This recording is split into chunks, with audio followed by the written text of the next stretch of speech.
meetings in person if they have a disability or an extraordinary circumstance as defined by the New York State Open Meetings Law. Excused committee members attending remotely can fully participate in the meeting and must leave their cameras on due to public health best practices and space limitations. We encourage members of the public to join virtually. Members of the public that are attending remotely can fully participate in the meeting.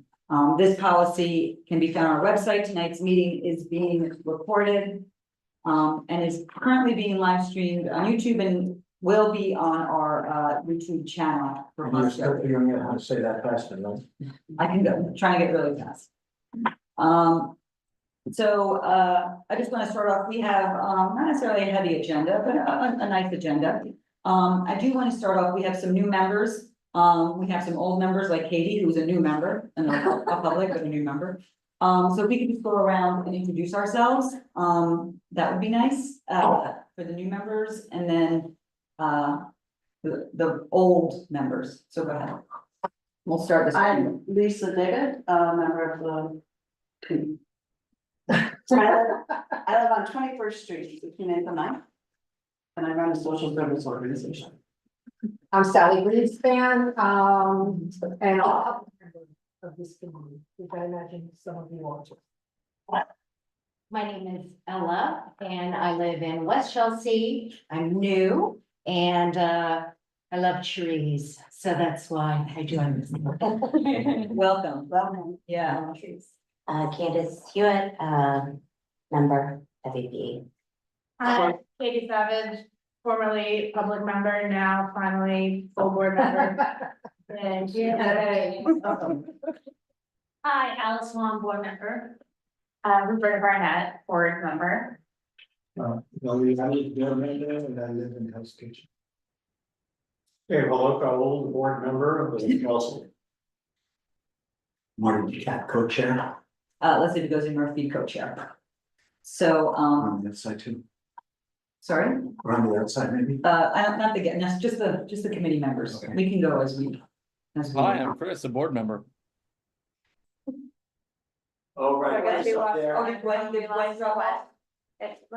Chris is a board member, Yeah. but he's usually better off muted. You just got it. So were you at one point, Marty, but here we are. Okay, great. Why don't we get right into it? Janine is, oh, there's Gwen. Gwen, would you like to introduce yourself? You're on mute. She said, I'm sorry. Still on mute. You're on mute, Gwen. That's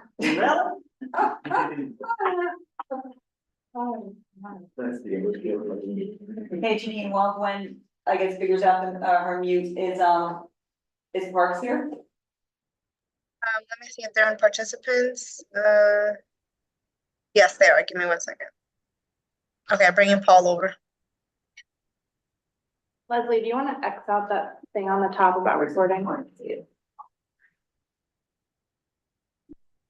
Oh, Well, not everyone, Janine, just. I was wondering what that was.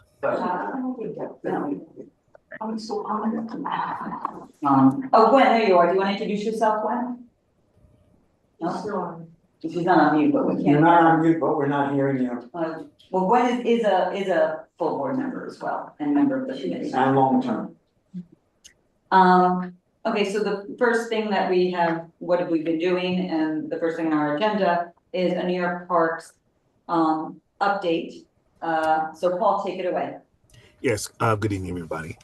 So today was actually crowded with activity.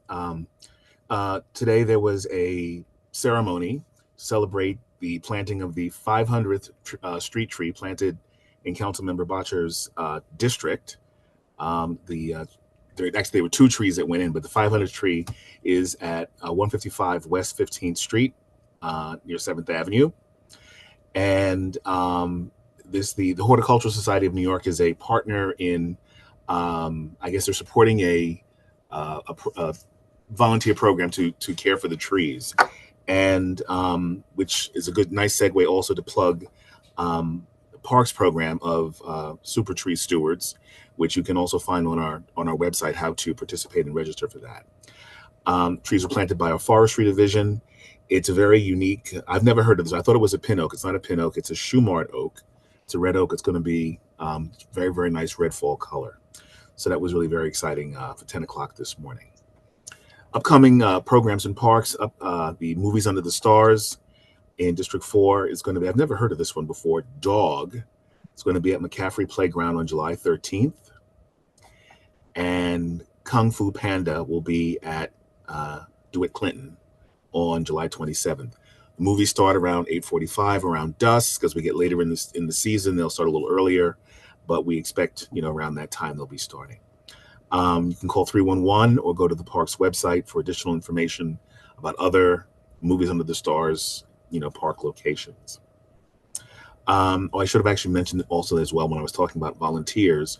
Volunteers are also continuing in the district.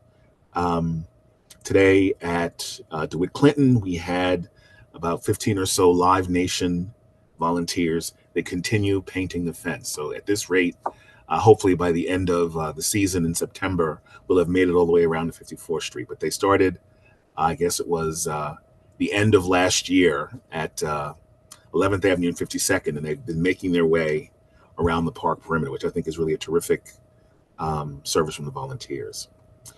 And let's see what else. Oh, Macy's fireworks. So I heard you talking about fireworks before the meeting began. We survived the fireworks. I was very surprised that we didn't have a lot of people in DeWitt Clinton this year. I know that historically it's been an ADA viewing site, but apparently the way the fireworks were displayed this year, they were so low in the sky and so far south, people really didn't overwhelm the park. So it was kind of good news, bad news. A little more congested down at Bella Abzug, that I guess because of the subway station, etc. But we really came through it unscathed. I was very, very happy given the number of crowds that we had. Let's see what else is going on. Yes, pools are open that have and we've needed them to be open, and I believe they're open through September 8th of this year. There really are no pools in CB4, but once again you can check the website and find the location and get some refreshment. And that's what I have to say. Any questions, I'd be very happy to answer. Great, we'll go around the room. So I think there'll be a bunch of questions today. We'll go Sally, then Katie. Yes.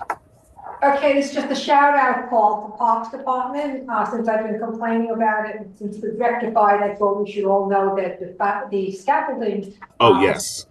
Has finally come down in Chelsea Green.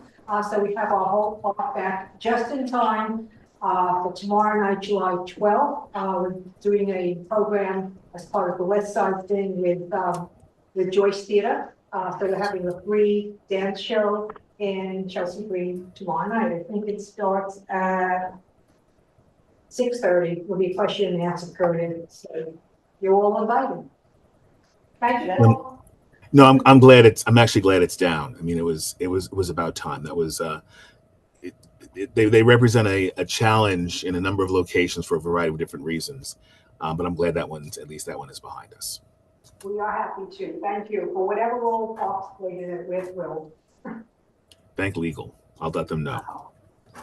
Thanks, Paul. Katie. Hey, Paul, in stark contrast to Sally's love of scaffolding being removed, it's great to hear Chelsea is getting that. Hell's Kitchen Park, not Hell's Kitchen Park, Matthews Palmer Park in Hell's Kitchen, scaffolding, 6 years running, basketball court out of service for 6 years. Yes. There's no hoops even on the backboards.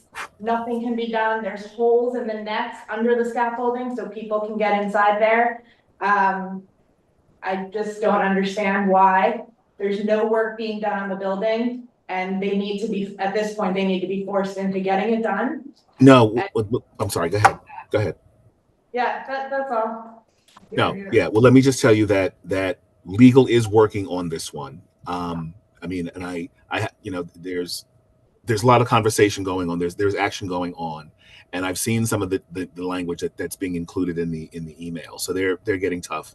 They are working on it. I know it's very, very slow and very, very frustrating, but I will just tell you that it does continue behind the scenes. There is movement, although it's very, very slow.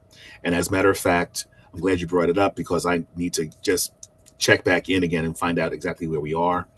I don't want to say that I want to find out where we are with any with the most recent conversations, and I'll be very happy to report that back.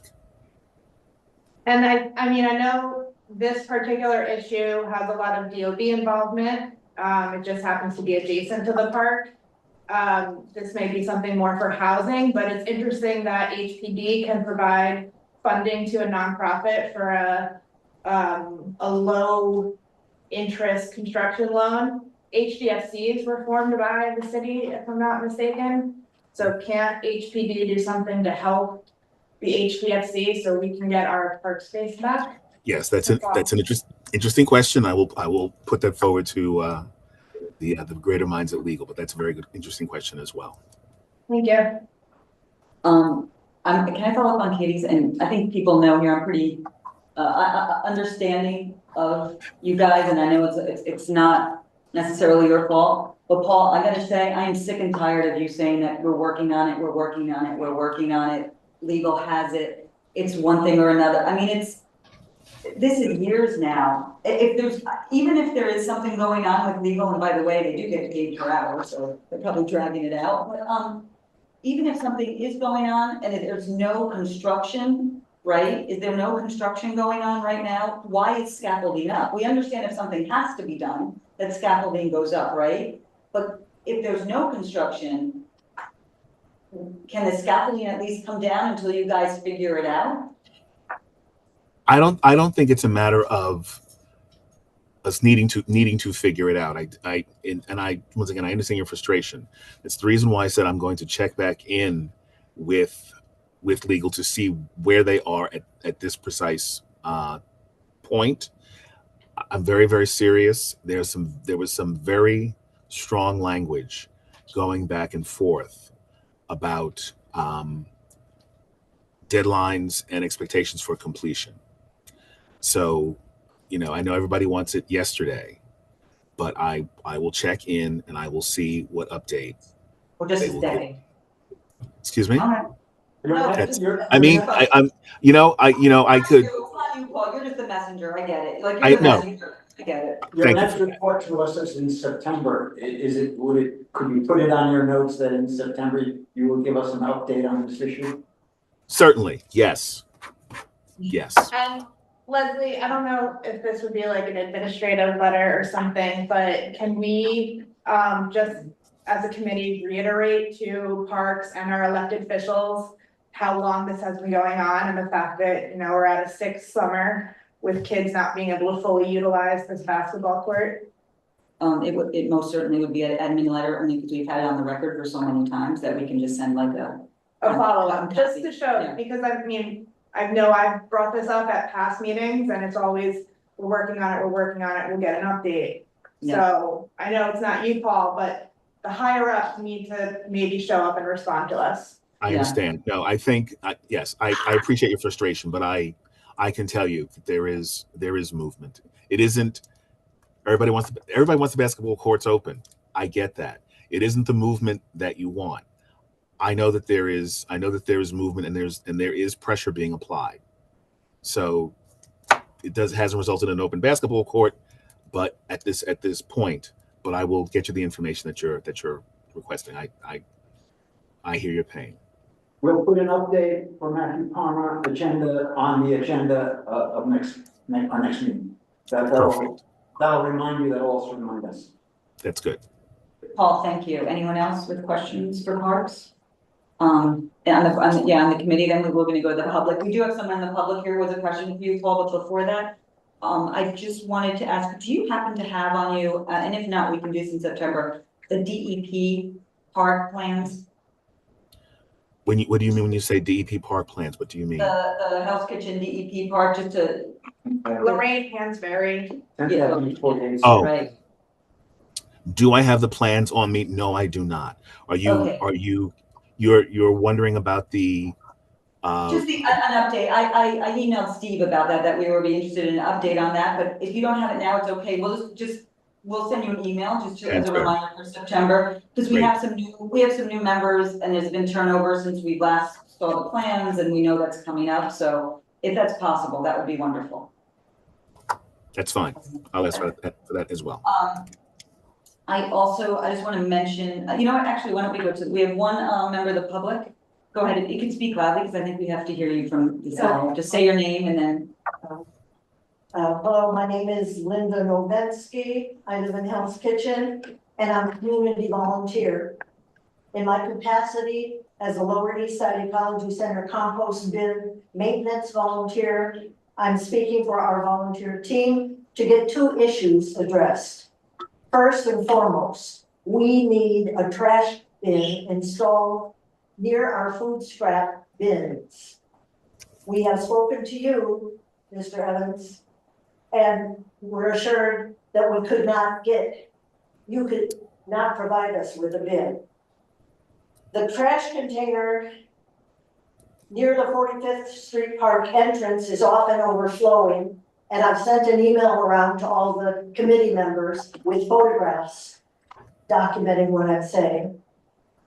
It's often overflowing and difficult to deposit anything in. We have been told we cannot attach any signage to the wall behind our bins. And I've attached a picture of our bins and the wall. Even simply saying, no trash, no basura. We have a large banner attached to the barrier in front of our bins, another photo showing that, but it hasn't seemed to deter the trash in the bins. The rest, and that's my first request. We need that trash bin. The second request is the restrooms are no longer being unlocked when the playground is unlocked. No restrooms were unlocked on the 4th of July in the afternoon when the playground was full of families and children. We have asked the Parks Department to instruct whoever unlocks the playground to also unlock the restrooms. That's what used to happen. We need to wash hands and have access to the toilets. Misuse of the restrooms by drug users or people, whatever they're doing, should not deprive all of us of the facilities. Our little playground is used for children, families, birthday parties, and community gatherings, meetings. And our food scrap bins have been recognized by the Lower East Side Ecology Center as some of the most productive bins in the city. Please grant these 2 simple, inexpensive requests so we can continue our collections, eliminate trash contamination in the bins, and wash our hands and use the facilities when needed. Hopefully, Linda.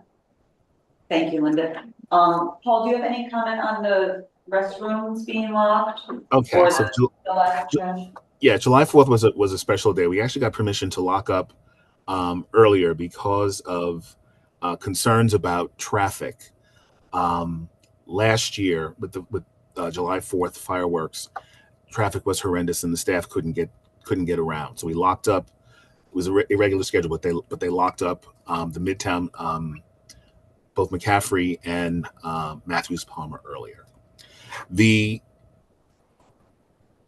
trash can situation, I'm sorry to say that I think the composters see this as a much simpler solution than it actually is. The pictures that I was sent, some of the pictures that I was sent showed beer bottles in the compost bin. So there were 2 things, there were a couple of things going on there.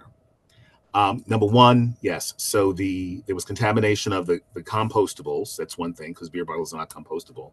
But the other issue was that this was somebody having beer in a playground. So this was an unlawful activity or an inappropriate activity for a playground. And an extra garbage can is not going to change the behavior of people who are not going to obey the rules. We just want them to have a bin. I understand, but let me listen. Having an extra garbage can is not going to change the behavior of someone who's going into the park to break the rules. They're not going to change behavior. Let him finish. That's okay. Go ahead, Paul, sorry. They're not going to use the other garbage can because it's there if they've come in to do something that is inappropriate in the first place. The other answer is, I believe there are 5 garbage cans in the playground already. I can imagine how the ones that are closest to the bathrooms might be more full than the other ones. I believe that there is, I think there was one in the playground itself, in the little tot lot itself, and I think that there were 2 by the bathroom, and I think there were 2 on the other end on the 46th Street side. There might be one more, but I think there were 5 of them there. And so traffic through the playground influences which ones get filled up first. So if people are, in the seating area and they're over by the bathroom, or they're coming in by the bathroom, those are probably going to get full before the other ones do. And that's my response. I don't think an additional can is going to make the difference that you want it to make. Can I respond, please? Hold on. Paul, I just want, what would be the harm though of putting a trash can by the composting bin? Just so, is there a reason why you guys have decided not to do it specifically? It's another garbage can. I mean, I don't see it solving the problem. I don't see it solving the problem. The problem is not there are not enough garbage cans. The problem is, people not using the right receptacle. Right. Okay, hold on, Roberta? Is it possible to move one of the existing garbage cans to be adjacent to the compost bin? It sounds like a potential workflow issue where people see a bin and there is no alternative bin next to that bin, so everything just goes in the bin that is there. And if there are risks perhaps adjacent. I will see if we can move one of the ones that's existing. Okay. I don't know if that's helpful, but that might. I think that would be helpful, right? I would just like to say, it's not just beer bottles in our food scrap bins, it's diapers. Okay, it's people on the playground who might not speak English and maybe they'll read all the signs. Even English speakers don't all read the signs. But if they see a clear trash can as opposed to a green food scrap bin, they will put their trash in the bin. Let's try it out, see how it Yeah, works. it might just be a matter of convenience, Paul, that's all. We could try, right? We'll see if we can do that. Thank you, Paul. Thank you. Anyone else, question? David has his hand raised. Yeah, Christine and David have their hand raised. I'm bringing them over now. Oh, great.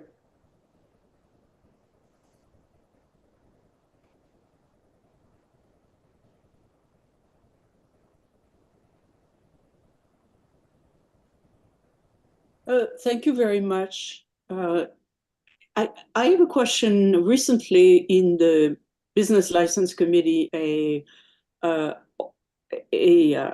applicant filled out the tree pit, because he said that he had been requesting trees for the last 2 years and he can't seem to get any. So I have 2 questions about that. One is there a place where we can see every tree which has been asked for? Because I don't see it on the web, and maybe I'm looking in the wrong place, but it would be helpful if I could go and see whether somebody has requested a tree at this address, right? Okay, so you are interested in a certain location and you are curious to know whether a tree has been requested for that location. Is that your question? Yes. Okay. Yes. So I think it would be great if we had that information right on the web, or where we could find out those things, because we can find out in multiple places. And then that gets me to a larger question, which is, do we have a list of all the locations that have been requested in our district and a sense of timeline as far as, this one will be done this season, that season? I mean, I know that there are seasons and it's not tomorrow, but at least getting a sense of, it's coming and when. Okay. And clearly, somebody within the agency is a steward of the information, whether it's public information or not. Someone has to receive these requests, so therefore they would know Right. what the requests are, Right. whether it's public information or not. It would be good to have, for the committee and for everyone else, having a plan, to say, Right. this is where it's coming, because people are saying, oh my God, this one doesn't have it again. Should we file again? Yes. Paul, like kind of like DOB, like status, like the status of the application. Yeah. Where is the status of the request? Right. And so every 3 months or every 6 months, we could get a new updated one and say, and you could tell us we have planted X in the neighborhood, which is always very, very exciting news. Certainly. Okay, So that's a forestry question. I will investigate that with forestry. Thank you so much. I appreciate it. Thanks, Christine. David, can you hear us? I can, yes. Thanks for letting me come over to the big table. So I just wanted to, first of all, thanks everybody, and I'm a huge fan of Parks Department. So I did just want to comment a little bit about the scaffolding. So I totally appreciate that harsh words are being mentioned and that things are moving. The thing that frustrates us, right? If you want to put that word, I would probably use a different word, but in this particular case, I'll use frustrated, is that for 6 years, the community has been leading the effort to get rid of the scaffolding and to get the co-op to remove the scaffolding, finish the work so that we could get our park back. The co-op literally has stolen part of Matthews Palmer, which is a public space. So in that 6-year time frame, I have met multiple times with the Manhattan Borough Commissioner, with you, Paul, with Max, with a whole panoply of folks from Parks Department. We've had meetings with DOB and HPD and the co-op.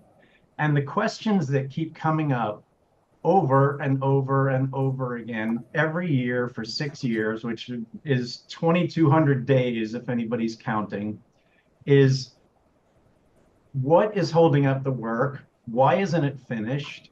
How are these folks allowed to not finish the work? Why does the scaffolding remain?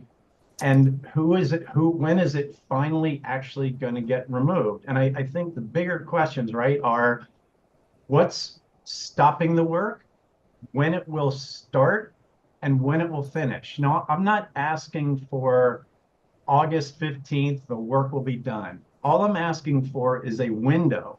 But what we keep getting is these things of, oh, the work's going to be done in the fall of 2022. The work will be done in the fall of 2023. Now I'm getting information from Parks to say the work will be done in the fall of 2024. So what I'm asking for are specifics. We need to know what's holding up the work, why isn't it being done, when will it get done?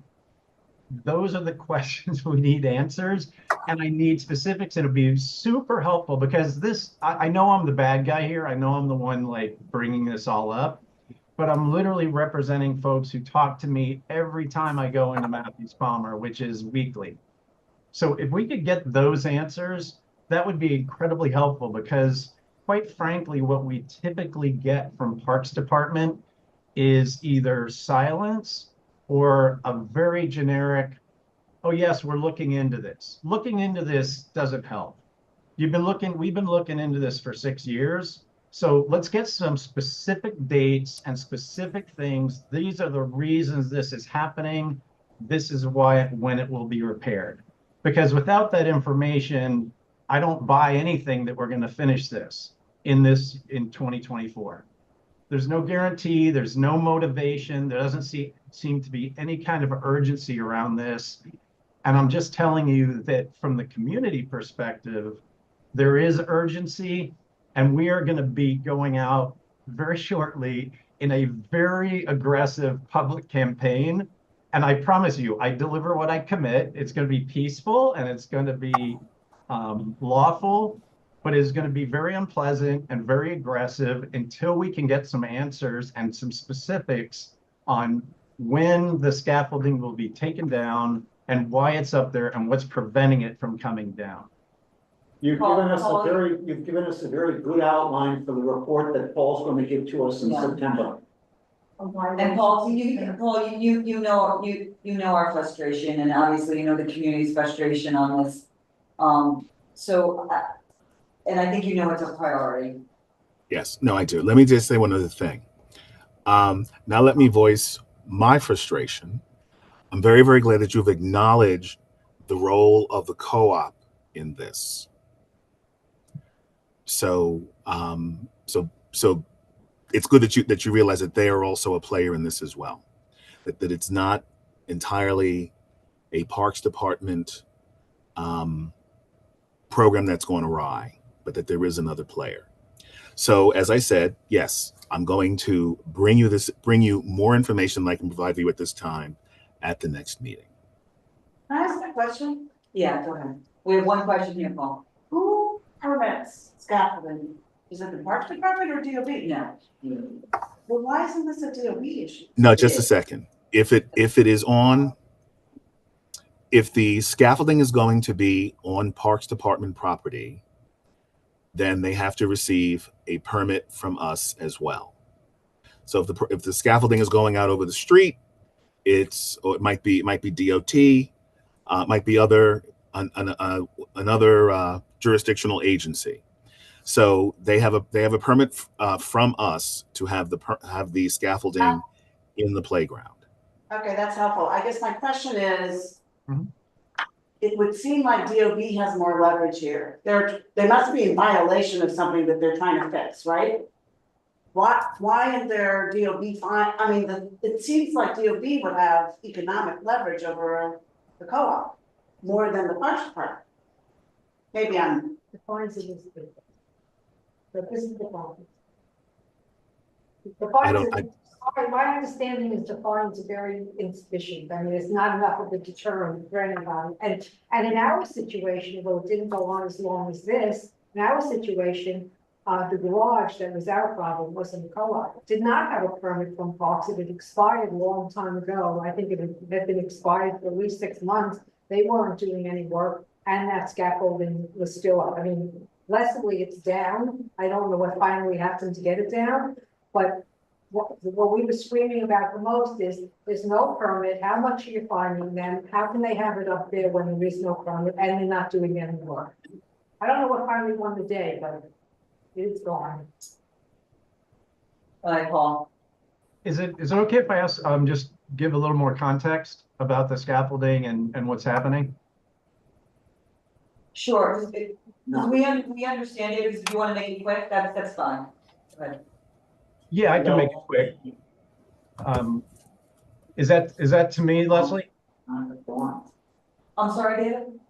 Is it okay if I just mention one other quick thing? Yes, very quickly, just quickly. So back a couple of months ago, we had sent more emails to Parks Department, and Steve Simon had responded, and he said that Parks Department had denied the co-op permit to begin work in May, and he said that he denied that permit because the community wanted to know more about when the basketball court would be fixed.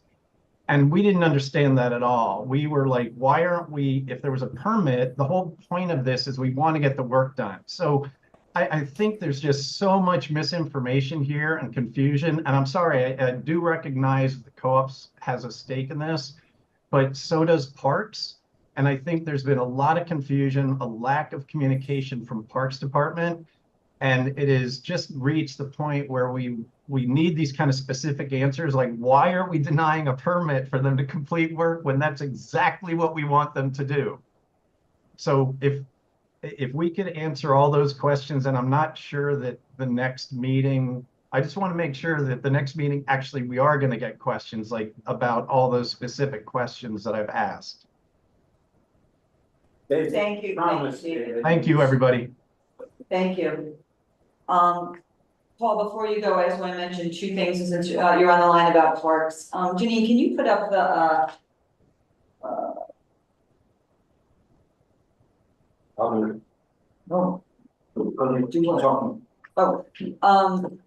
about the mural at Hell's Kitchen Park?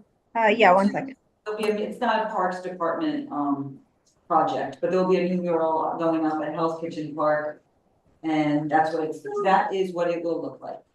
Do you have the before, Janine, by any chance, so people can see the before? Or what it looks currently, what it looks like now?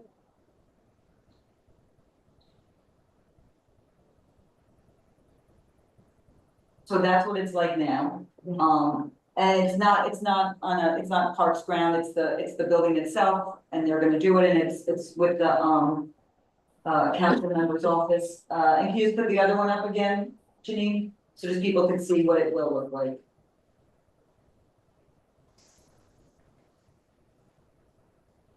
And that will be it. And that's Hell's Kitchen Park. Right. So soak that in. Thanks, Janine. The other thing I did want to mention, and this is really actually a big deal, and it's pretty cool. Again, at McCafferty, which I'm McCafferty, is going to be, the Police Athletic League is gonna have a summer play street program again, which is wonderful because it's free for all children ages 8 to 17 years old. And if you know anything about being a parent, it's drop off, which means you just drop your kid there and you can go home. But it's from 11 to 4. So we can spread the word out on that, and hopefully if there are kids in the neighborhood who need some sort of playtime or outdoor time, that they know. And we want to thank actually Brian Weber, who is a public member of Community Board 4 on a different committee, is an initiator of this, and also the Police Athletic League, because it's really hard to get a PAL program, especially one like this.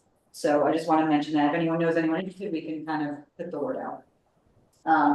Right, Paul, with the PAL program and yes. summer. Well, I thought that this was their first week. I believe that they actually began on Monday. I have not been able to stop in on them, but they should have started on Monday. Yep, July 8th to all the way to August 23rd. Yes. Yeah, so all summer, most all summer. So I guess if there's no more questions for Paul, we can let Parks go. Great. Paul, thank you very much. You're very welcome. We will follow up. I understand everybody's very concerned. Thank you. Thanks for hearing us. Okay, so next on our agenda is live and in person, Hudson River Park Trust. They're here to present the design process for West 29th to 46th Streets. You guys can take the floor.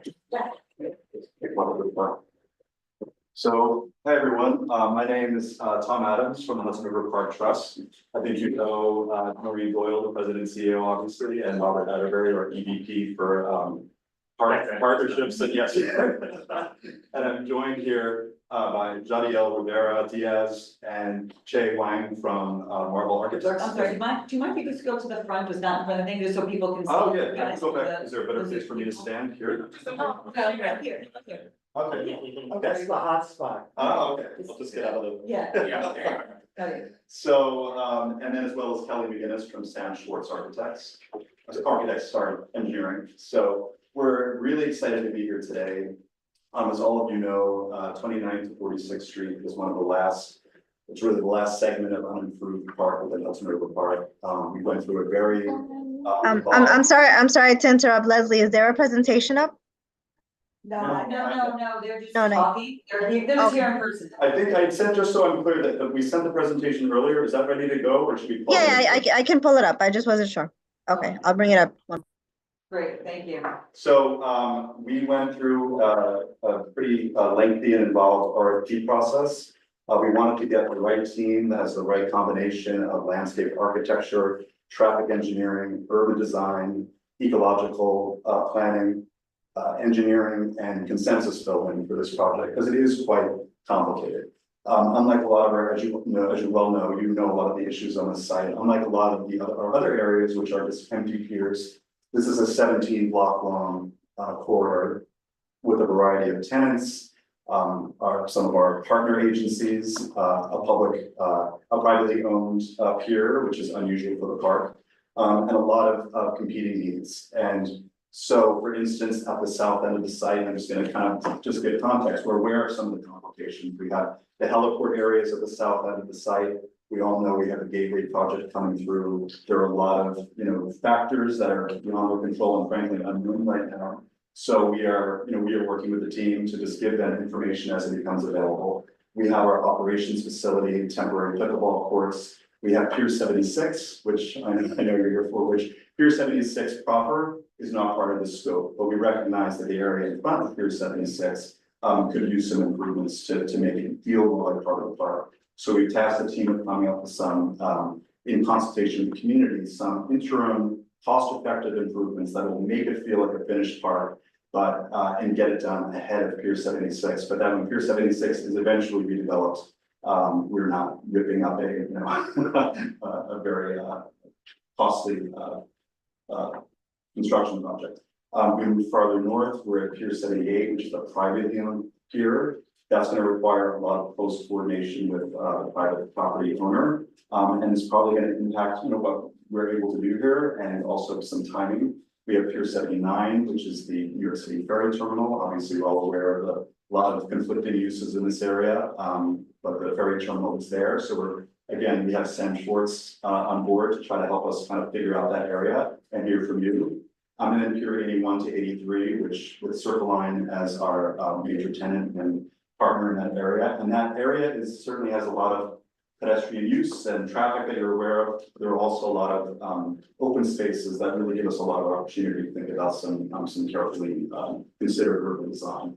And then at the north end of the site, we have Pier 84. And while a lot of that pier has been redeveloped, we do know that there are some areas that are underutilized. And so we tasked the team to kind of start thinking about and come back to you and discuss some program changes or program improvements and design improvements in targeted areas of Pier 84, which they're going to talk to you about. So, but really what the point of this meeting is we're not coming to you with a lot of certainly with no answers. We're here more to introduce the team so that they can explain who they are and why we think we picked the best, why we know we picked the best team for the good job. And then they're going to give you, for anyone who's less familiar, kind of give you a run through the site from south to north. And then we'll talk a little bit more about some of your initial data collection efforts to date, what you've been working on, and then talk about when we're going to get back to you in the fall. So with that, I'm going to hand it over to Jadiel. All right. Thank you, Tom. And if you can go to the next slide. All right, so like Tom explained, we're looking at the segment from 29th Street to 46th Street. So, the gap, that's, this final link that will connect to the rest of the beautiful Hudson River Park that we will love. Next. And I wanna, I'm just a little bit of a zoom in so you can familiarize yourself, and then Shay will walk you through in more details through the site. But again, 29th Street, heliport, all the way to somewhere in the middle of 45th Street, north of Pier 84, and going through all the areas that Tom explained before. Next slide.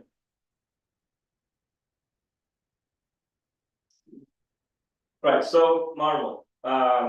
We are very thankful that the Hudson River Park Trust is trusting us with this task. We're very excited about it. We have been working in New York City for many, many years. We are an interdisciplinary practice. We do architecture, we do landscape architecture, we do urban design. We have worked in all the New York City boroughs, and we have a lot of experience in waterfront projects, and in the Bronx, in Queens, in Manhattan. Next. We also need, just to mention, we are a very established New York firm practice, but we also have an office in San Juan, Puerto Rico. I am from San Juan, Puerto Rico originally, moved to the US a long time ago, but that connection with San Juan is also something that we're very proud of, and we get to work there, want to work here, and that's very exciting. The team that we are bringing to this project is a team that we have worked with before, and we have experience in this type of project. So Marvel is the prime. We are leading the team. We will be the day-to-day contact with the trust. And we have Sam Schwartz, who we have a representation here today.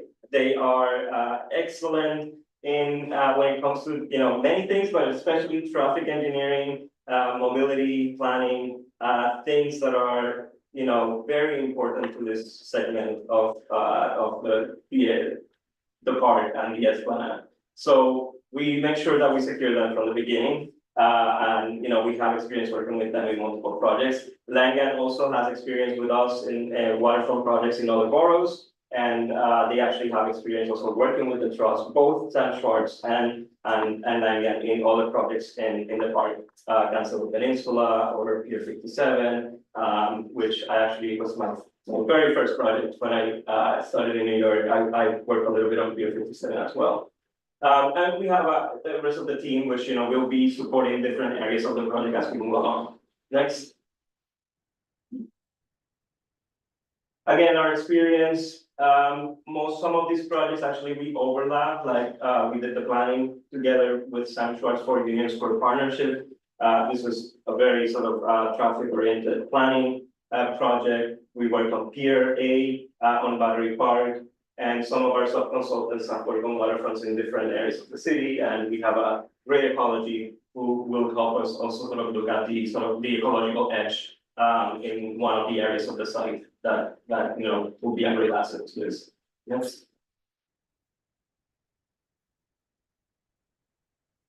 Not going to bore you with all of this, but we just wanted to show you a variety of the work that we're doing. A lot of waterfront work. A lot of greenway projects, different kinds of scales of landscapes, either residential buildings or institutional buildings, a lot of planning work with Union Square Plan and also in Snow Harbor, Staten Island, and many others. Playgrounds, we are actually on an open contract with New York City Parks, so we are very familiar with New York standards of parks. Next. And, just to highlight team's experience in terms of waterfront, a lot of the team members have worked on Battery Park City, segments of the Hudson River Park, like I mentioned before, like Langan. We are working on the Fire Resiliency Project in Lower Manhattan, Bronx Point in the Bronx, and Bobby Wagner Walk in East Harlem, which are projects that we're currently working on. Next. And maybe we'll go through this very quickly. So just a few examples of this. Pier A Plaza and Battery Park, we were the landscape designers, the architects, and we took this project also through landmarks conservation process and approvals. It is a very complicated plaza space that actually has part of the bicycle route that runs through it, and then sort of flexible programming on the other side. Next.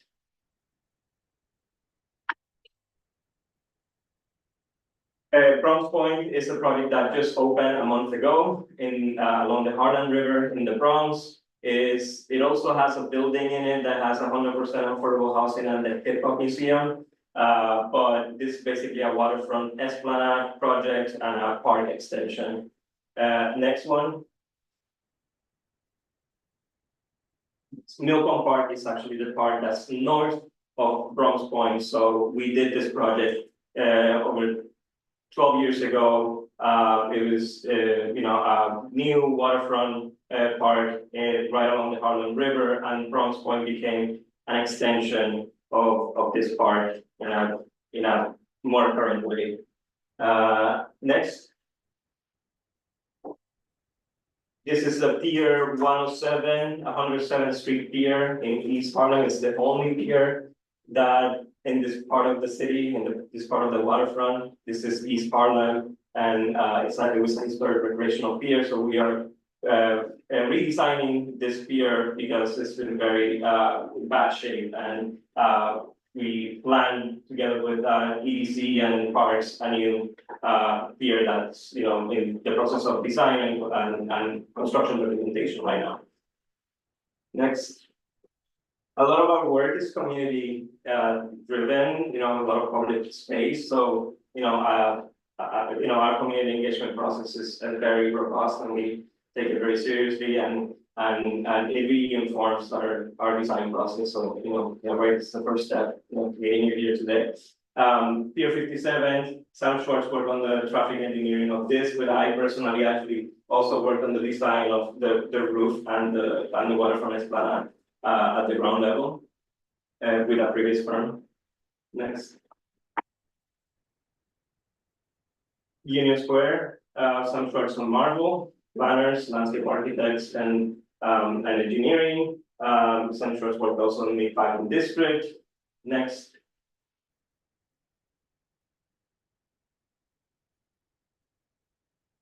And Langen will be our marine engineers and civil on the project. They worked on Gansevoort Peninsula, which opened very recently, and they also worked on Bushwick Inlet Park in Brooklyn. I think there's just one more. Yeah, this one. So Great Ecology will be working with us on a portion of the site. They have done sort of ecological design work on Brooklyn Bridge Park and _ Point South. So just to show you, a little bit of the experience that we bring collectively to this project. Has many pieces, many parts.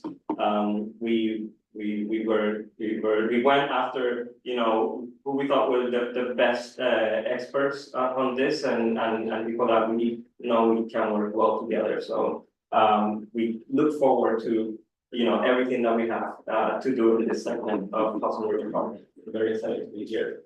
So I think the next slide is the start of the site tour. I'm going to let my colleague Shay to take you through it. He's the project manager for this project. Yeah, thank you, Jadiel. Hi everyone, good evening. My name is Jay Wong. I'm a landscape architect at Marvel. Project manager for the design team. Very glad to be here with you all today. Yeah, so what Jadiel had just shown you, and what the core message of this is of this, part of the presentation is really that, we're here for you. We're very excited to be a part of this, and hopefully by the work that we've shown you, kind of give you confidence that you're in good hands, and we're ready to take this on, and we're in this together. And as many of you probably already know, that this site, the segment of the park, is very complex, as Tom has mentioned earlier. It's really got a little bit of everything. We're gonna break it down for you in a second, but before zooming in, I just wanted to say that I think maybe on the next slide, the northern, we're gonna go from south, so 29th Street, to the north, 46th Street, and just to give at this scale, give you a general sense, the southern half of it has a different set of conditions where there are various uses along the waterfront that kind of occupies the access to to the river. And Shay, I think you want on the next slide, so we need to talk. Right. Louder to. Yeah, thank you. Yeah. And as you can see, the orange dotted line is the project extent. It's west of the bikeway and to the waterfront. Does not include the various piers on the northern half of this segment. So yeah, as you can see, the southern half of the segment, there are no piers, but there are various uses along the waterfront. And when we move to the northern half of the project, there are various pier frontages that will have to be very creative and to ensure that all the pier access are maintain for operational needs, but there is a continuous, park experience overall. If you go to the next page. Yeah, so we're gonna start from the south, and this is a picture just outside of this, of the project site. Showing you, if you're this is about to enter the site looking north. And this is a kind of the end of a completed section of the Hudson River Park, where you have, lush landscape, places to sit, areas that you could get close to the river, views of the river, like art, recreation, opportunities for recreation. And if you go to the next slide, and as we enter the site, this is the heliport area. And this is kind of an example of an area where there's, obviously, as we all know, there are a lot of moving parts in this. And this is a unique project, and that obviously a 17 block area is not going to be in design and construction at the same time. So we're doing what we can. We recognize there are a lot of issues that are right now really, outside of our control, and getting the team going where we can get going, doing data collection everywhere, but focusing on areas where we can deliver some early results. Right. So this southern half of the segment, as you can see, the part in the Esplanade quickly narrows down, for various reasons. Over here we have heliport, and if we move to the next slide, is a compost facility that is necessary, and a maintenance facility right north of it, for the whole, that's servicing the whole Hudson River Park. And we have we have 4 mile long park, so we have a series of maintenance areas. So this is one that serves this area. So the compost facility is part of our educational mission. We do tours, we do education. So it's certainly something that we think is valuable. We do think there's room for improvement with how it functions and how this sort of the public facing experience get a little bit more of a park feature rather than something that's kind of off. Right. And on the next page, you'll see photos of, this is the continuation of the path. And the fence also continues, and beyond the fence is the maintenance facility that's taking care of the whole park.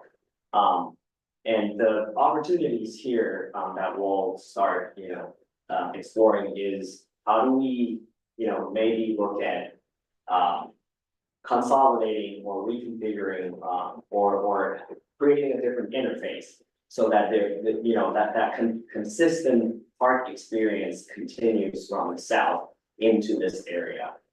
And just north of this area, if you go to the next slide, there are the interim pickleball courts that Tom mentioned earlier. It's very popular, and it kind of speaks to the need for recreational spaces and for the neighborhood and along the waterfront. So that's also something that our team has been tasked is to look for additional opportunities to provide these kinds of spaces.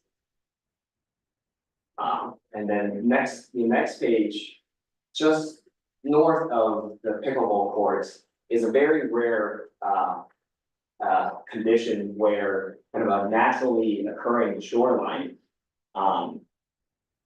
it is, and without a historic bulkhead. This is not typical within the park, and it presents a very good opportunity, for you to get really close to the water, and again, continuing that experience of a riverfront park.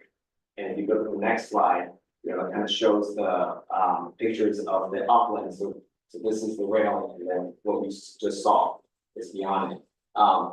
So another great opportunity to create something that's very unique.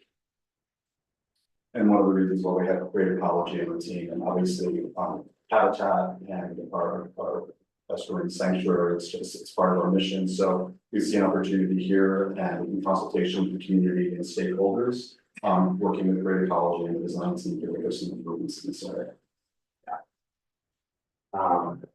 Thank you. So now we're in the northern half of the project where we're interfacing with pier frontages. And the first one, starting from the south, is Pier 76.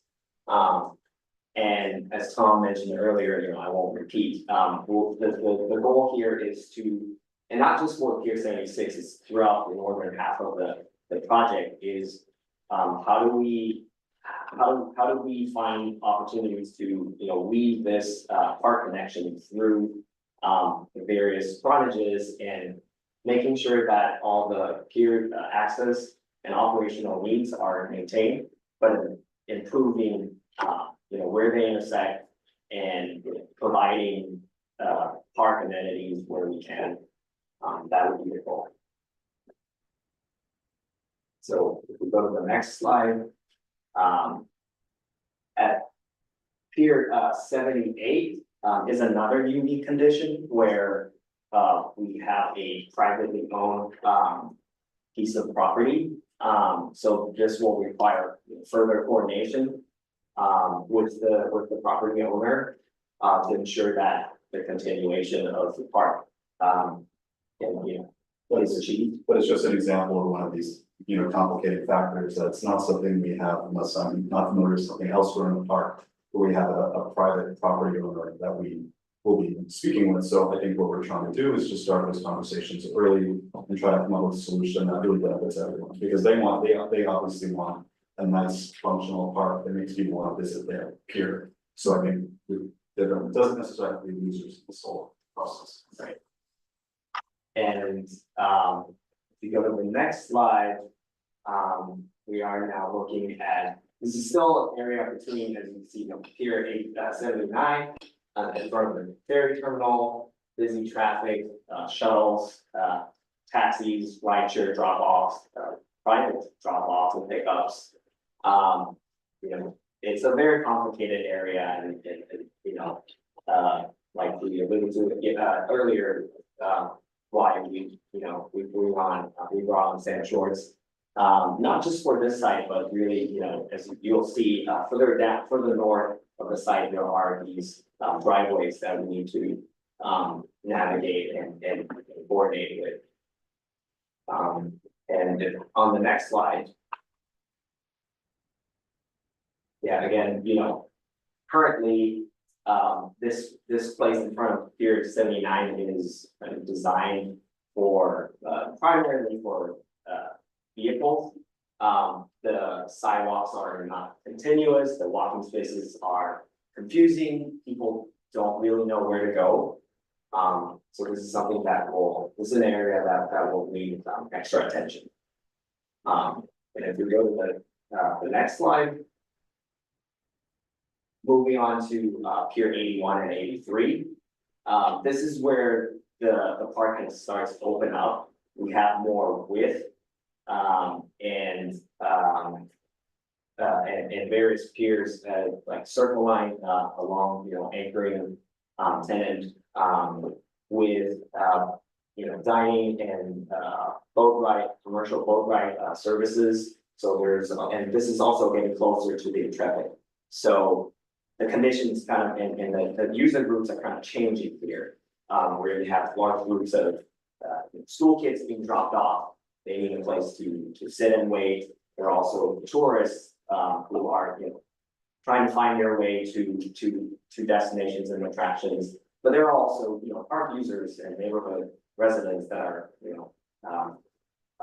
moving past this area. And the trust is trying, as you can see here, we have done some interim improvements just to make the area feel a little more welcoming to the greens. We have the boulders, trees, and lots of temporary features. So I think in consultation with the community and the tenants and everyone else trying to figure out, but there are a lot of opportunities in this area to make this feel much more like a part of Hudson River Park. Right. The good news is, this is where we have a little more space to work with, even though there is more foot traffic. But we see this as, this area as a very, it just has great potential. And moving on to the next, and last, piece. Oh, so before that, this is just showing kind of the difference in foot traffic.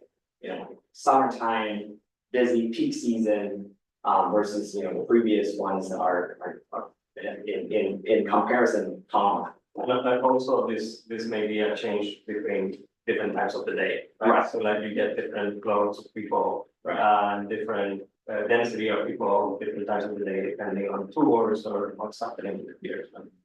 Right, so understanding these intricacies and change throughout the day, seasons will be having something that we've been researching. And on the next slide, is a close-up showing, like, for example, the entrance to the Pier 83 garage and how it currently intersects with people on the part of Esplanade trying to cross. So this is, again, you know, something that we'll look into, with Sand Shores and with the trust. How do we create a safer environment for everyone? And then on the right is, in front of the Pier 83, there's a MTA bus charging station. And there's some driving space in between it, in between the station and the pier. So again, it's a wider area, it has more room, but currently most of it is being used by vehicles. So, for operational needs. But, we'll, you know, as we dig deeper into it, we'll try to see if there are creative ways that we can, kind of untangle that a little bit and create more space for pedestrians. And I think the next slide will be the final one. Maybe. There's two more. There's two more, yeah. So Pier 84, as Tom mentioned earlier, you know, it's a pier park. There is, you know, lawn areas, there's a beloved dog park, there's a community garden. There are, park amenities, that are, you know, functioning and that are popular, that are being used. On the next slide. So these. All of that is remains. Right. Outside of the scope of this work, but there's certain areas that may need improvement that. Here, the fountain, that we know that that's very popular, that's also not part of the scope. Right. And on the next slide, there is, however, between, you know, Pier 84 and Circle Line Pier 83, there are some remaining interim paving conditions that needs to be resolved. And there is, in addition, you know, a water feature area that's kind of halfway on the pier. That is less popular compared to the larger water feature. It's also, you know, two water features very close to each other. So these are areas where we've been asked to take a closer look at to see if there are other, you know, better use for them. So if we go to the next slide, in front of the Pier 84 building, there is this area that's currently kind of connected to the Esplanade. But there are barriers and, you know, there is an obstruction of sightline, so we don't really know where to go. So this is also an area that we'll look at, you know, to improve. The building itself is not within the scope of this project.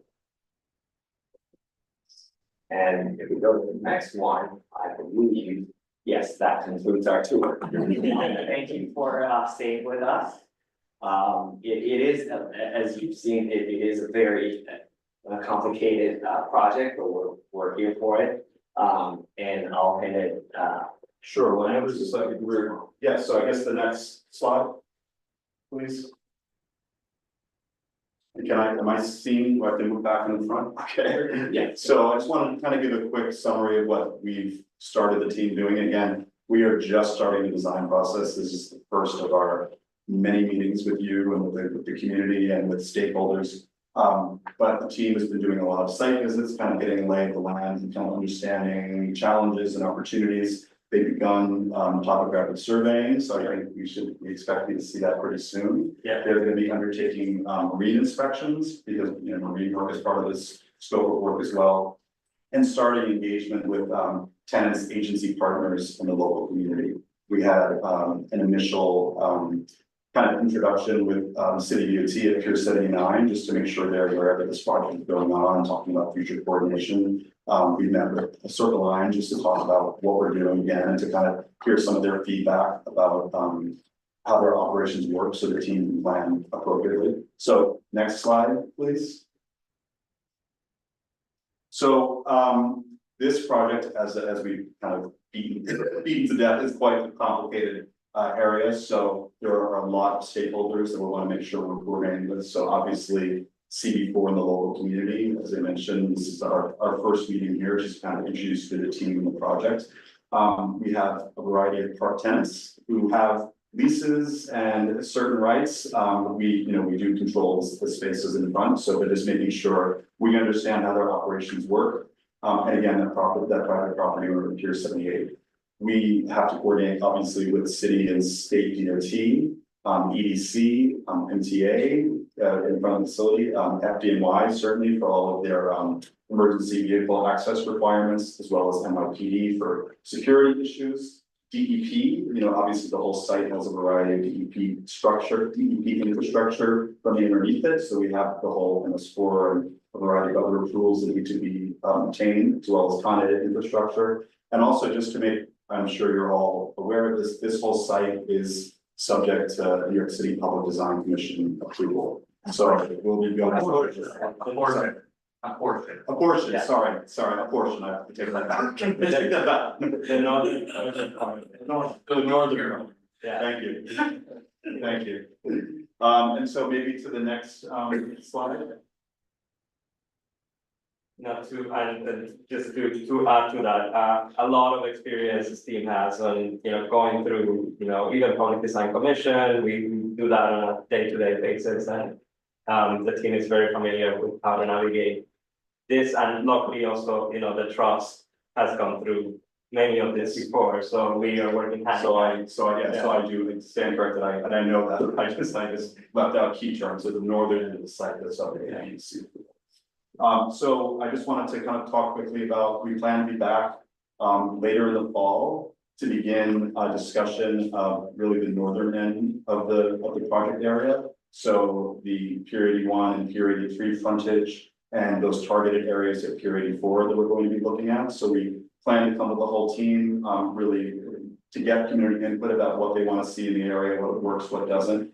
And we also want to start talking about the frontage in front of Pier 76, as well as Pier 78 and Pier 79. Obviously, those are, especially 78 and 79 are a little more complicated in terms of approvals. And really the way we're structuring this is that we don't want to give nothing back right away. We want to be able to move things that we think are on a faster track further into design and not hold things up while waiting for approvals. So we can give some early results back to the local community. Tom, that's meant to say fall 24, right? Not all. Yes, fall 24. So, fall 24. Finish it. I'm sure it'll be all. All of 24.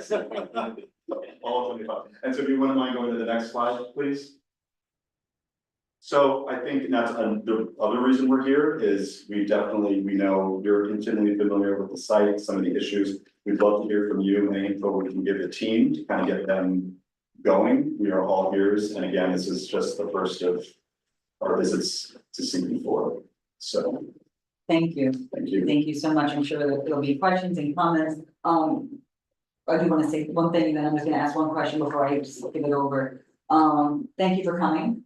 That was great, and I just want to tell everyone, this is why it's fun to be in WPE, really, because it's projects like this, and I mean, this is like an unbelievable, we keep saying that with all the peers, but this is a really great opportunity to kind of form part of the waterfront and like what we as a community would envision it to be, ultimately, so it's really exciting. I know someone's gonna have the timeline, just the full timeline.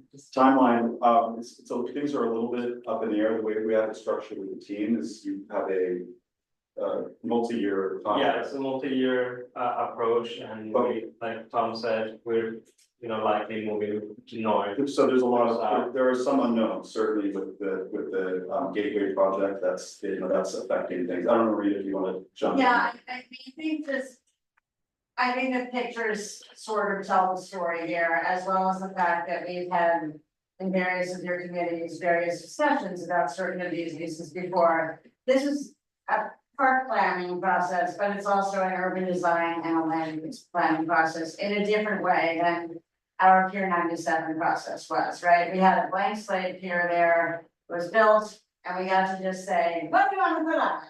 You know, and then have great design. In this case, sometimes we're gonna be fighting about gaining a foot here and there that pedestrians might be able to use or that we might be able to green. So the timing is sort of going to be, I think, in some cases, expediting getting construction done as fast as we can. And as we've said, we see the northern section where we control more of the issues directly ourselves with our tenants as being able to move faster in terms of improvements that are done than other areas where we might be talking with an agency or whatever for a long time and trying to make some modest adjustments, well, we're maybe parking an idea for the future as well. So I think we're gonna be going with you on this, but we have a multi-year contract. We structure this differently than we do most of our design RFPs because we wanted our design team also to understand that this isn't gonna be just like, here's the design.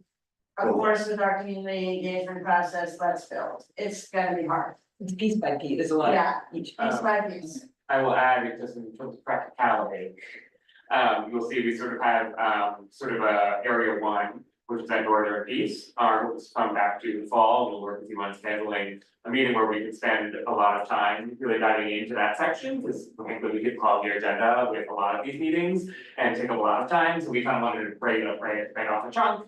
We'll spend a lot of time on that, we have kind of area two, and kind of following that up, so we can kind of work in sections rather than trying to just, as they said, it's a 17 block area. We can't discuss all 17 blocks all at once, I think it would be an overwhelming amount of chaos. And there are different objectives for each. For different, yeah, we don't want, Yeah. so we wanted to get, we have to try to start looking at. Yeah. The order in which we will have this conversation, so area one will come back to in the fall, followed by area two, and well.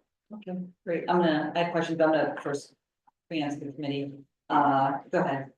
Just a couple of questions. Do you know, I mean, obviously, these are both up in the air, but what the timing is? I mean, we just had a presentation, I can't remember, the gateway versus your timing? Gateway is going to start in Hudson River Park. There was a kind of a red box around this next year. So literally, in 2025, Well, it actually is already started the park. in the river, right? In the water area, it starts like next month, they've already started some work in the Hudson River Park area in the water. And then between now and next year, they'll put the footprint down in the heliport area, and that will last for about 3 years. Government construction dependent, from there, so we have So it's some. possible or likely that that'll be done before you get. Yes, there's some conversations around the future of that area, which we've obviously all gone through a bunch for. My second question is, I just don't know, are the bike lanes part of this or? So that's a good question, and thank you for letting us clarify that. The bike lanes are part of this, are owned by the State Department of Transportation. So technically, we are not redesigning the bike lanes. However, if we, for example, adjust an entrance to be able to neck it down so that vehicles have to slow down. We're gonna have to get state DOT approval for that, city DOT approval too, but I am anticipating that the scope will have some work. We're not redesigning the whole bikeway. Right. Because it's not our property, but there will be touches to the state DOT bikeway. And even in kind reconstruction, if Yes. it's touched, it's hard to, it's hard to. If we break it, we buy it. And this is more to the west of that anyway. But Yes, yeah, this is right, I think it's right along the water, what you're talking about But if now. there's a shift in alignment in sort of pieces, we may have to touch part of it, and again, we touch it, we have to rebuild it, so that it would be understated. Okay. Go ahead. I'm really excited about this development because I always walk down from 22nd, or 23rd. So it's really nice to be able to diversify my walks and be able to go up and, Yeah, I always felt like there were certain areas where I was like, it wasn't very clear as a pedestrian. It was very broken up and it didn't feel as park-like. So I'm very grateful for this project. 2 questions. This is like so new for me, but in terms of like flood resilience, is that part of the scope of this project, or that's one question. Second question is like, I feel like along this plane, there's the 42nd Street like block that has such a massive concentration of residents. Besides community board, is there plans to engage the block association on 42nd Street to like, look, because they're the ones I think that are gonna use that or, and have been using that whole park area. So to answer your second question first, I live right there as well, so I have 2 blocks, I can see my building on the aerial that they showed, so I have a vested interest in this working well, so I think we're gonna be working with certainly with the community board to try to kind of target as many people as we can. We also have a good relationship with the local community ourselves, just from and so definitely, we want a wide umbrella, we wanna make sure we get all the info we need to guide these guys and what they're going to do. If you have specific folks who want to reach out to you, sharing with us, they'll share them with us, and we take them on our list, like we, with 44th Street Park Association, we work very closely with, some community members who use the dog run, there's sort of self-appointed mayors of the dog run. There's friends hearing for, when we learned it, so like there's, we do absolutely do something, we share with us and make sure, we do like to have one conversation. So we won't necessarily go to this presentation for the block association separate from the community board, we try to bring them into this process. Whenever we do community engagement, it's really important that all neighbors and everyone commenting hears each other. Because there are a lot of competing interests and the same space for Happy Dog Run and the pickleball court and tennis court and the basketball court and the sunning lawn and all runs. Oh, and the dog run, sorry. Yeah. And in terms of resilience, I mean, certainly in our scope of work, we want plantings and utilities that are built that we know that flooding could occur. We're limited in this area, obviously, because we have the bulkhead in front of us that we really can't touch, and we also have the bikeway, so the very narrow corridor. We also have a variety of driveways and existing uses. So our ability, if you're questioning about elevating, I mean, we look to where we can do things, but we're limited in terms of elevation changes in this area. I don't know if that answers your Oh, question. yeah, I mean, just in terms of even wetlands or what building some. Certainly, I mean, we do, and we're everything that we build, we assume there's going to be storm surge impacts and trying to build it so that it's as it's as resilient as possible. I also have run by this area very often, and I am happy to see that it is finally getting some attention. I don't know, I guess we will have a discussion later about like ideas, but just a few like quick things that jumped out at me. That others, water feature area at Pier 84, it really doesn't get used because it's just oddly designed, no offense. But So we agree. It Yeah. was called a play, just for context, it was called a play area, not a playground. If it were a playground, it would have had to have a fence around it, so Yeah. it's supposed to be a play area, but we agree, it is not very successful. So yeah, and I'm not advocating for a playground, but I know that larger fountain is such a great feature, but there may be people who wanna cool down that don't want a giant blast of water. So maybe like some kind of spray pad area. This is the kind of thing that you can Yes. start. Yeah, so with idea. And it seems, and just to be transparent, we told the team, we have not given them any like to do this. I mean, we told them prepare to come back to the community, hear what they want in terms of program. And I think, we've successfully with other projects, basically trying to show what can fit in a particular area, scale model, kind of get people thinking that the site can't fit everything you want it to fit, but we're coming in with open ears about what the community wants to see. And is there any possibility to add any concessions in the Pier 81, Pier 83 areas? I seem to recall like years ago, there used to be like little like box concessions that sold different things and there were picnic tables. So, that's interesting that, that's an interesting perspective that I would not have Yes, anyone would be interested in. So- Large scale concessions of any kind, I'm talking like, because that is an area where a lot of people are coming on and off boats, doing different tours. Nice coffee. Having like small little Yeah. like coffees, So- juices. So actually, that's, so It's like like a little Christmas market-y kind Well, of. designed a very nice little concession, not open yet, but it's like almost like a little kiosk at Chelsea Waterside, that is inexpensive, kind of standalone, and maybe it's that kind of thing that you're talking about, but we love, it's great that you already got ideas, well, this is what we want to do. And We're super excited to hear more. Yeah. Cool. Alright, I'll leave my ideas with that. Anyone else? Any questions? Yeah, we're gonna go, I'm gonna go in the room first, David. Maybe too early for this kind of suggestion, it may seem awfully obvious, to suggest trees, in a park. But, I often walk and run and bike up along this section. And especially when it's as hot as it is, you just crave shade. And there are a lot of runners who run along there. I think if you might get more use, if there's an ability to plant trees, I don't know how limited you are, like the narrow space you've got between the bulkhead and the bike lane and needing to be flood resilient. But I think anything you could do along those lines would be great. Plus, there are different initiatives to increase the city's tree canopy. We just got a presentation from the mayor's office for climate and environmental justice. They're trying to extend the tree canopy from, I think it's 22% to 30%. It makes a lot of sense in terms of capturing carbon. And summers are only going to get hotter. I think we agree, we want the whole area to build product, so it's, trees are part of that, so. Anyone else in the room before we go online? No, I see, why don't we go Christopher and then Brad? Thank you. Lovely presentation. Two questions and then one about resiliency. So question 1A, with this project, which would you compare it most to? Your work in Santurce or your work in Greenpoint? Which one? Sorry, repeat that. What was the first project? Yeah, the first question is, which do you would you compare this project most to? Your work in Santurce or your work in Greenpoint, Brooklyn? In Puerto Rico, you mean, right? Yeah.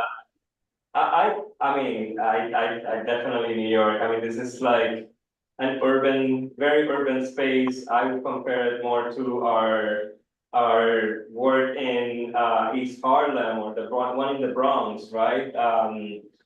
You know, Hudson River Park has a history of, a character, right? That's very iconic of New York in Hudson River Waterfront. So I think it's an opportunity to expand on that, but also like think about what new can happen here, right? And how we take that vision of the Esplanade into the future, right? So opportunities for more vegetation will be great. Opportunities, obviously there's limitations because we saw the conditions, but as much as we can, that's probably the direction that we want to go, right? And I asked that. I asked that because I have my concerns about community inclusion. And we would like to be updated as often as possible about what buildings you speak to in the first portion of this project, because there are some places that just don't have block associations. You'll go, for instance, 42nd Street, you're going to have to get access to those large buildings on 42nd all the way down. It's not just Manhattan Plaza there. It's very broken up.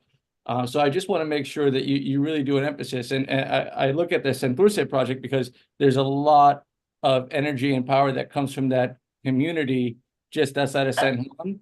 And being inclusive to the people of Santurce is, I think, your top priority. Whereas your Harlem project and your South Bronx project was more about like eco expansion.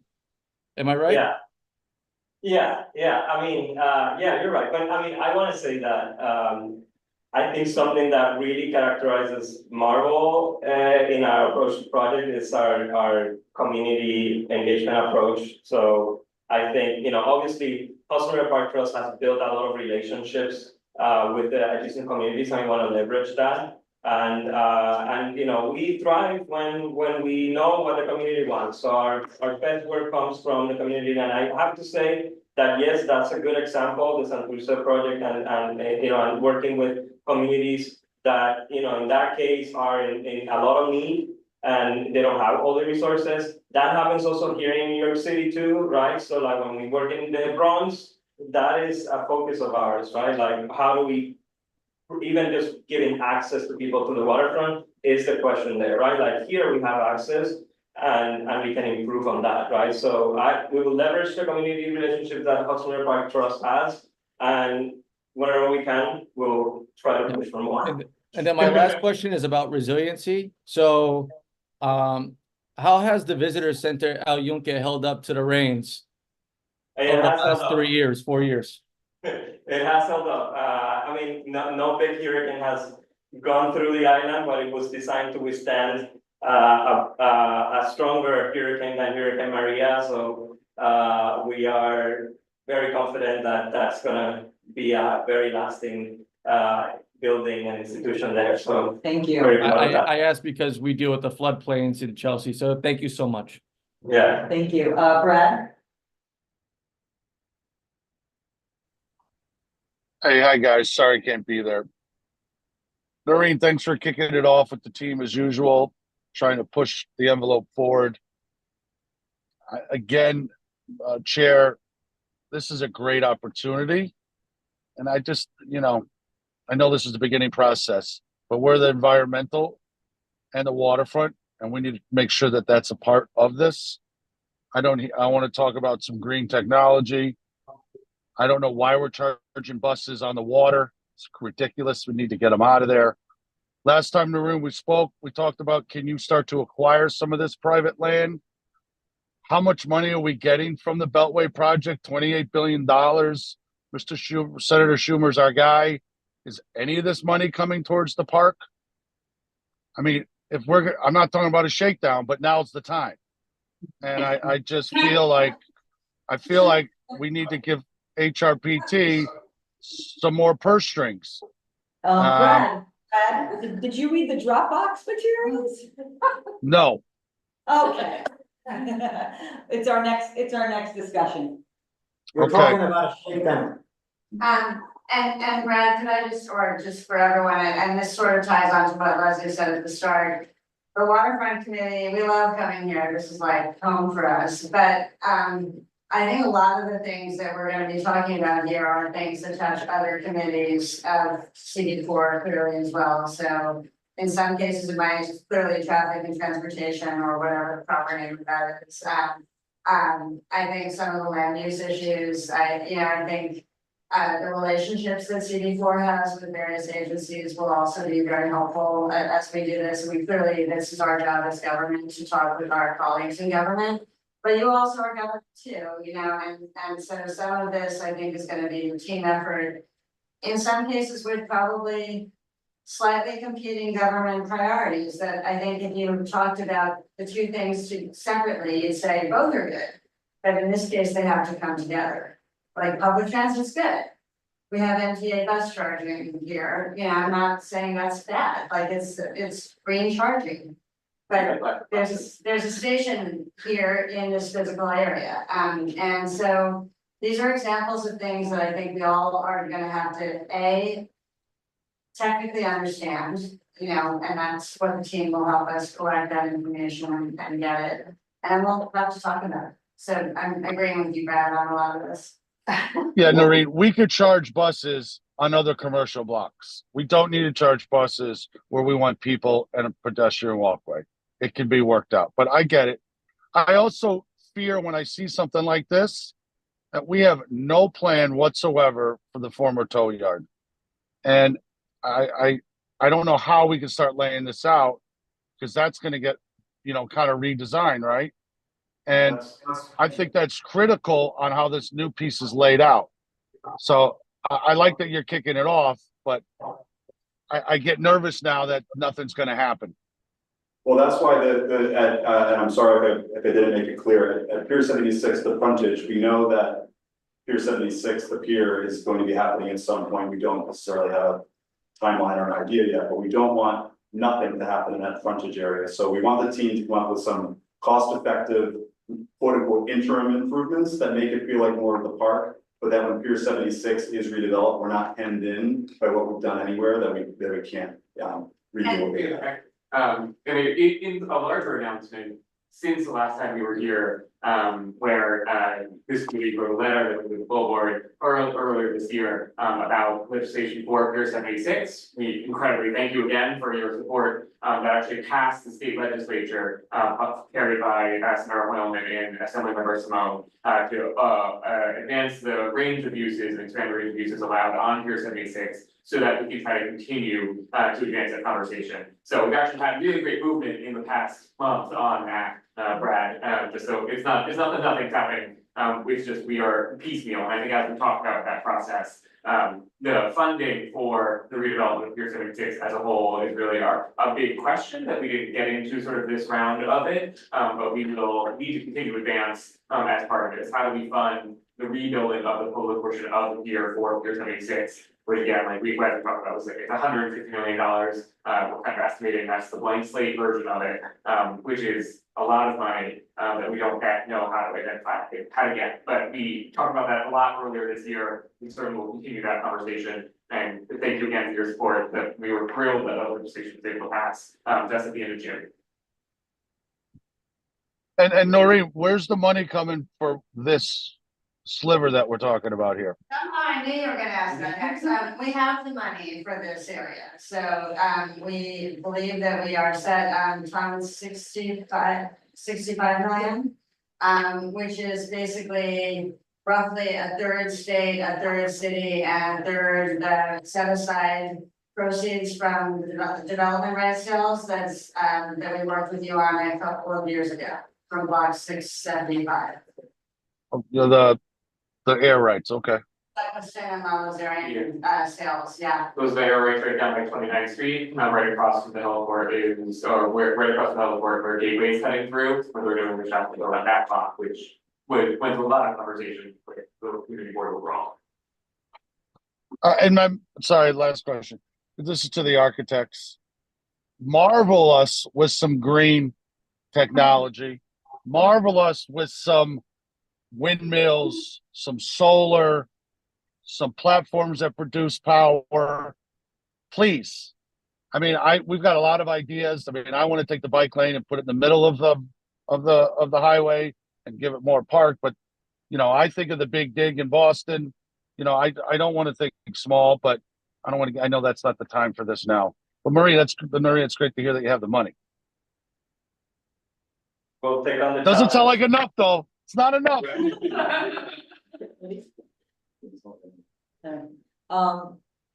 Question actually for the chairs. Is it within our auspice to host like a town hall when they're ready to start soliciting feedback from community board? Or is that something that? Yeah, we could, but we would do it in tandem with them. With HRP? Yeah, They did it on Pier 96. Yeah, we'll work with the chair of the community to figure out sort of what that engagement looks like. And we're finding a good spot where that's welcoming to the public to come and participate, so we'll work with you guys on that. We do a lot of jointly when we do this, like we co-sponsor between us and the board, to try to have one larger. That would happen in the middle of next year. We'll start this fall. But the goal is try to come back to you guys in the fall and we'll talk as we get closer to that, what that looks like. Obviously, and I'm gonna get this. Yeah, and CB4, the office is pretty tight, with a lot of block associations, a lot of buildings, a lot of the neighborhood associations. Different tenant associations of different big buildings, so I think we can definitely have outreach. The answer to your question is yes, but it's a little bit more complicated. Okay, I just had a few things, but really, most of my, Brad said what I was gonna say, this is the opportunity for incorporating green elements. You know, everything here, this should be like stratosphere of green elements, you know, even down to like the solar lighting of the lampposts, things like that. More trees, the whole thing tree lined. These are little things, but just to, you know, where we're coming from. I think this is gonna be great because I think we're gonna have a true separation, especially at parts of this park, from pedestrians and vehicles. Like that's, I think, what the aim will be, right? Of where they intersect, like it's gonna be pedestrians and vehicles will not come together and, right, cross fingers, so you. One little thing, just if you guys can think about it, art. A lot of opportunities for art installations, whether they're permanent, whether they're temporary, whether they're on a fence, whether they're, there's an art garden, something with art.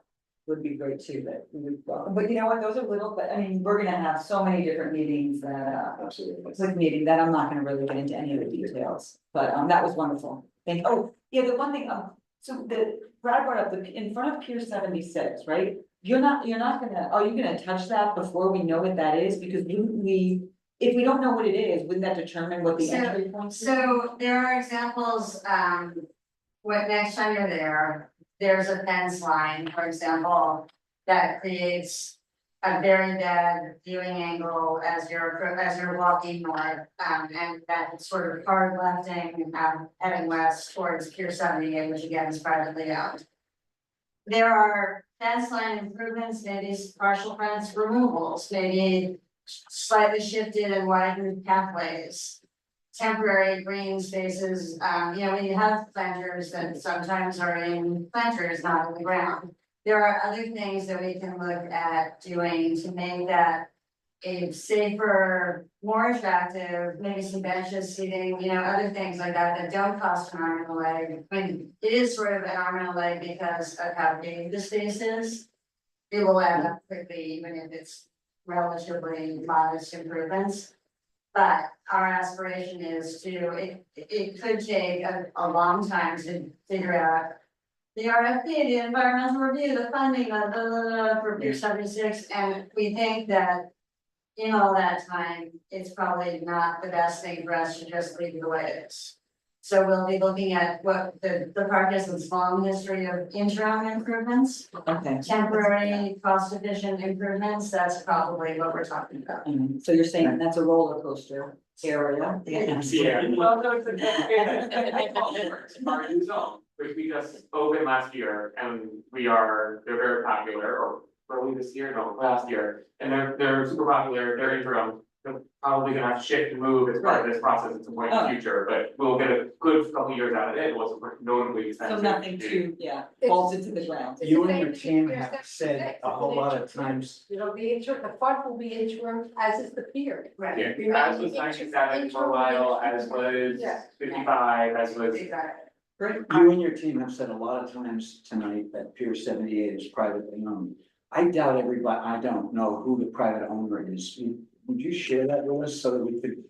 I assume there's a sign in front of it. Yeah, there's, no, it's like, it was bought and then, I think originally it became private in the 70s when the city was sort of in fiscal crisis, and that's its origin story. There's nothing else privately owned on the west side of Manhattan that I'm aware of. Is it used? Yeah. Yeah. It's got a boat tours, and they have bike rentals and other things like that there. They have tour buses that are there. And they own some of the frontage too, it's not just the pier, so it's a significant process to engage a private property owner. And hope that they're equally interested from their perspective in some site improvements that make it easier and more pleasant for their customers to come to, right? So the best reference for us is Pier 78 is privately owned, but no corporate name or anything like that.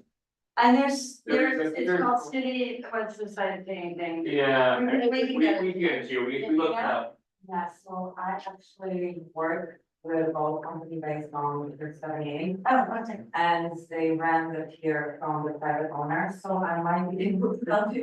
Thank you. Yeah. Great, okay, thank you. It's not a big deal, it's just referring to, private ownership and. Yeah, It's like speaking a passive voice. Marty, it has in like the 112 company or Yeah, something. fabulous. We have it, we will dig it up for you, right? So, Thank you. Janine, is there anyone in the public that has their hand up that we can't see? I'm bringing over Alan and Arnold. Great.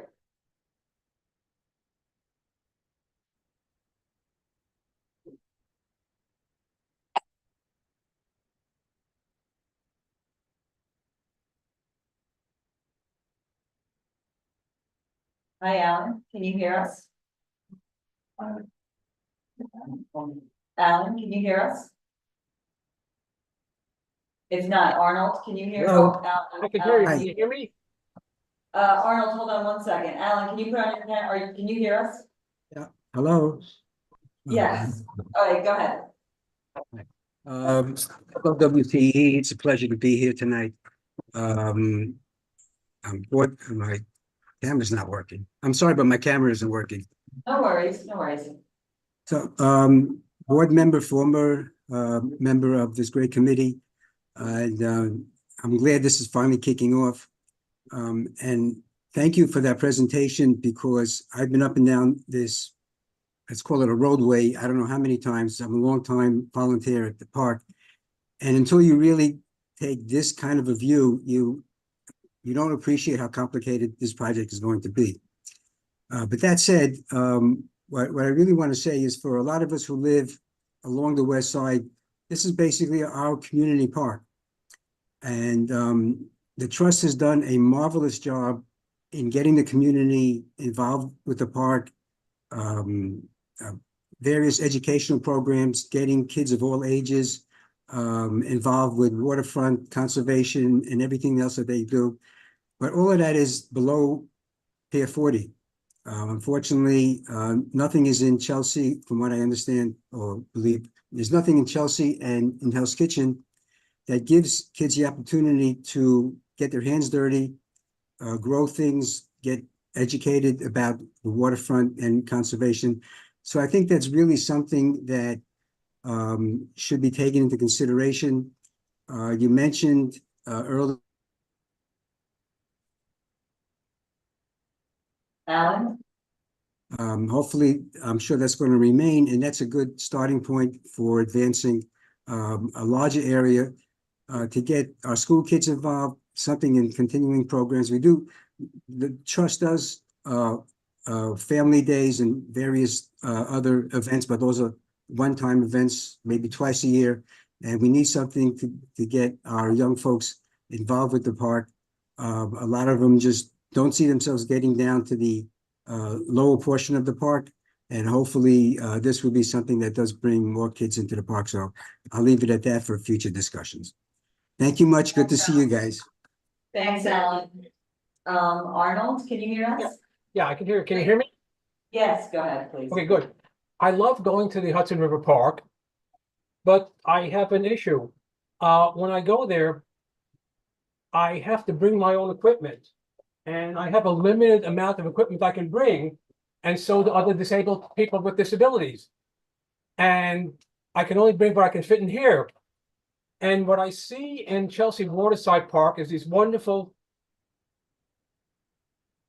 containers. There's about 10 or 13 of them, where you have equipment for the sports teams in there, where they can hold their equipment. And what I would like to see in this extension and in your existing park is to have places in the park where people with disabilities can go and have equipment stored there, so that they have equal opportunities to use the park to people with abilities. What kind of equipment? A chest, and whatever the equipment is. If you have cerebral palsy, they'll put cerebral palsy equipment in there. If you have polio, you put polio equipment in there. If you have autism, you put equipment in there for people with autism. These boxes will be self-selecting for your specific disability, so you don't have to know what it is beforehand. But you need a place to have this. Otherwise, you're limited. I only take these. I have nothing else I can take with me. I take a television set with me sometimes. If I take the television, I can't take this. You see what I'm saying here? We need storage there. It would be great if you had fixed equipment there, but you're not going to do that for us. So I want storage for the disabilities that you could fill with equipment for us, which will define over time. Certainly something we can incorporate as part of we have future discussions with the whole group. Yeah, and I'd like to say one more thing on this. I'd like to see this tested in Chelsea Waterside Park now, to have one of those boxes there, have equipment for people with disabilities so they can use it now. This project can be years in the future here. We need these now also, not only in the years in the future. So, the boxes, Chelsea Waterside, much of some of the boxes at Pier 40, are part of sports field and part for our sports field users. The ones at Chelsea Waterside, we've had problems with the locks. It's been a long endeavor with them. So we do permit those for sports field users. Are you talking about sports field equipment, or are you talking about some other type of equipment? Other equipment, you have people that have equipment for sports people, and the disabled who want to do other things there, it would allow equipment for people with disabilities to be there also. The type of equipment, as I said, specialized equipment for people with disabilities to use that sports field. This is a longer conversation, but it's to have that to begin with. And the people in the disabled community, once you give them the facility, they'll define what they want in it. That's not for me to put in there because everybody is different with a different disability. Certainly, we have a wide range of diverse users on our sports field. We certainly do actually have, I believe we have some specialized leagues that have accommodations, particularly some of our youth leagues. It's certainly a conversation we can have going forward.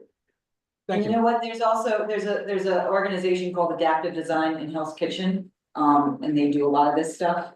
They're working with us for Penn South Playground. So we can also just ask them, Arnold, what they would suggest, and that might at least. I'll talk to them about it. I will talk to them about it. Thank you, Arnold. You're welcome. I think that's it, right, Janine, from the public on this one? No. Anyone else? I think.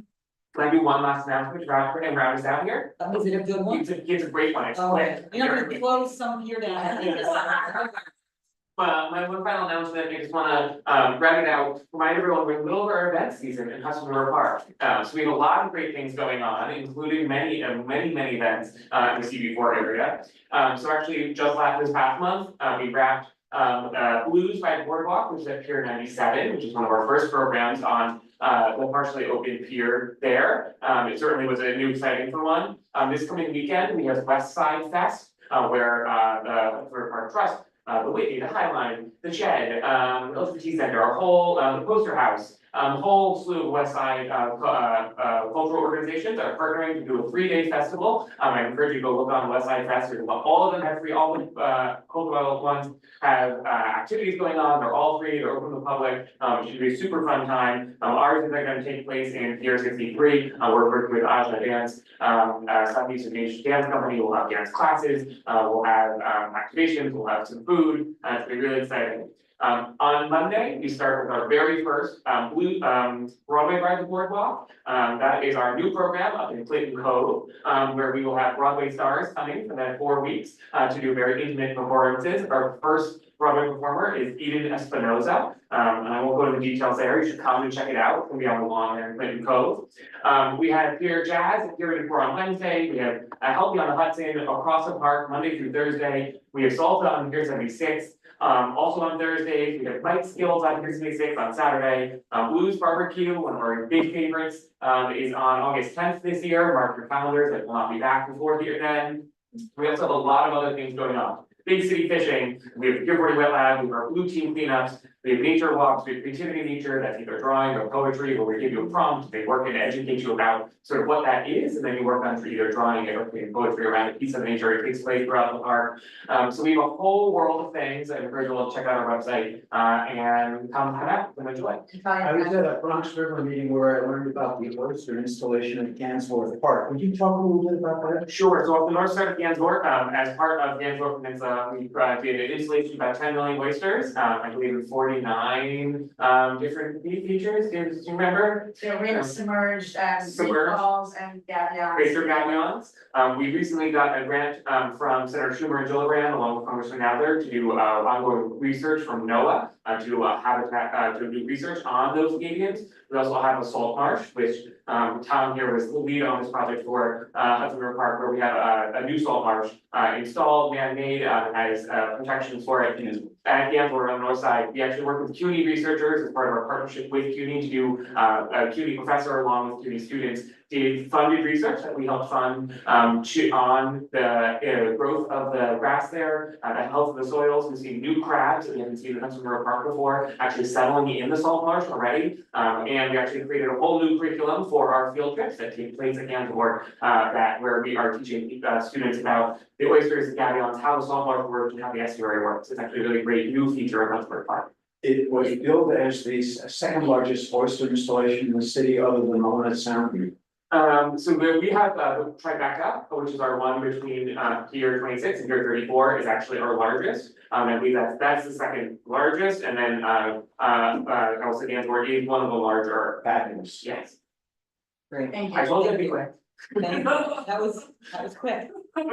And Tom did not introduce himself, but he was the project manager for us for Gansevoort Peninsula, and he was our project manager for Pier 26. You are in the very best of hands. Thank you. Thank you, guys. Another exciting presentation. Thank you all.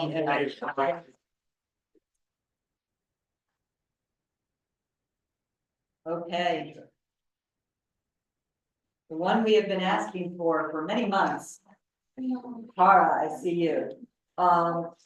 Janine, Tara, did you just get my email about bringing your team over? I did. We have Sudhir and Max on the line. Oh, good. Janine, if you could bring them over, that would be great. Thank you very much. Bye. Thank you. That should make the room cooler. And who else has to be brought over?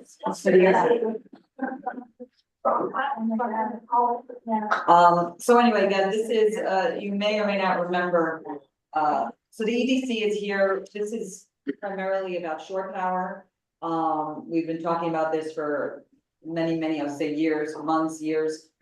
So they had, I guess, not only a load study, but a full study, right, done, Tara? On what is the capabilities of shore power at the cruise ship terminals. And if you guys remember in December, the EDC was here with Ports of America because they were also doing a huge renovation of Pier 90, or at least the apron extension. And also not only the apron extension, but the building that was next to it as well. So we're here to kind of not wrap that all up, but tie it all together. So I'm gonna leave it to you, Tara. And we're excited about this because we're hoping for good news. I would have a drum roll, but let's see.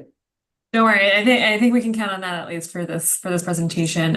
Just one logistical thing. I see Sudhir from our team is on as an attendee, not a panelist. If we could get him brought back on. Can you bring over Sudhir, please?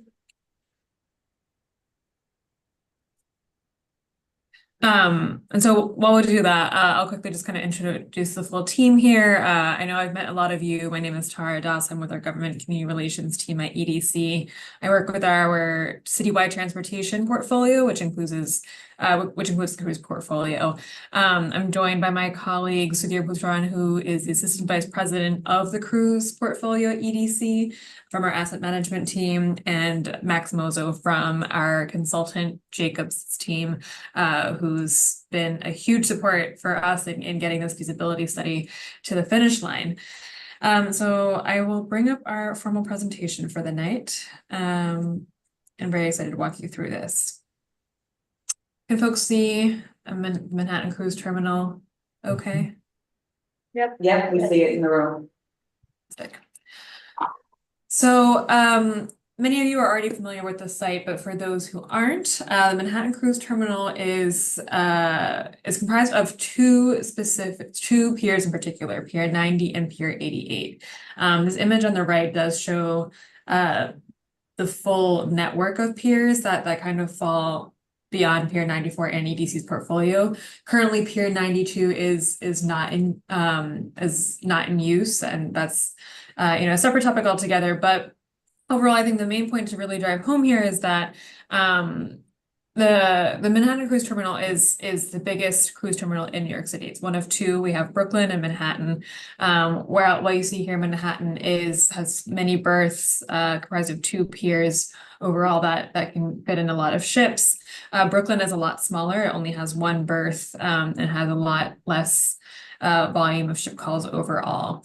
So we certainly know that shore power is a huge priority for the city, but specifically the communities that are adjacent to cruise terminals, including yours and Red Hook as well. And it's been many years of advocacy to get shore power on board. Now, this is a very complicated system. And so in order to implement it first within New York City, we started with Brooklyn Cruise Terminal since it is a much simpler system overall. It's a lot smaller, and it also has a lot more upland space for the infrastructure required for shore power. Manhattan is a little different. So over the past 2 years, we've been working with Jacobs to really take a look at what is the feasibility for shore power here, can we bring it here, and what is going to be needed. So we are very excited to walk you through that study. Now, I do want to just say right off the bat that the shore power study is a portion of the greater work that EDC is doing at the cruise terminal overall. Leslie, as you mentioned, there's additional work happening at Pier 90 since waterfront infrastructure all over the eastern seaboard is definitely experiencing difficulty with the aging infrastructures, the conditions that of wear and tear that happen at the piers. And so there are additional studies being done at Pier 90 to understand the subsistence there. There's also ongoing plans for understanding the full scope of this site, especially as we see the cruise industry evolve. So there's a lot of work that we're doing to understand the full capacity of the site for a lot of things beyond shore power. So the shore power feasibility study is one portion of that, but as we'll go into later on in our presentation, it will feed into several other things. And so with that, I'll pass it to Max to walk us through the feasibility study portion of this. All right, thanks, Tara. So, one of the things that there's really 2 questions that we wanted to answer going into this study. First question, can we, physically implement a shore power system at Manhattan Cruise Terminal? And 2, is there enough power? Is there enough power to meet the demands of a modern cruise ship? So as we kind of walk through, let's talk a little bit about shore power, what the benefits are. The main benefit is the reduction in local emissions. A shore power system allows a cruise ship to completely shut down its engines while it's in port. So we greatly reduce the local pollution, and because we're moving the power generation out to a source that is a lot cleaner, we do get reductions in nitrogen and sulfur compounds, particulates, and we also get CO2 reduction. We don't get it completely removed, but power generation is a lot cleaner than what we get from burning bunker fuels aboard a vessel. So go to the next slide.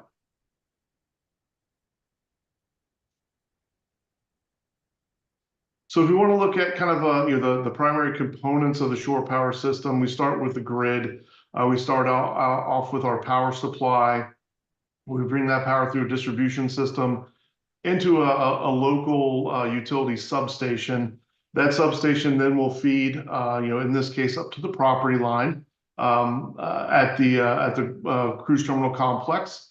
From there, we take that power to a transformer or switchgear system located in close vicinity to the pier.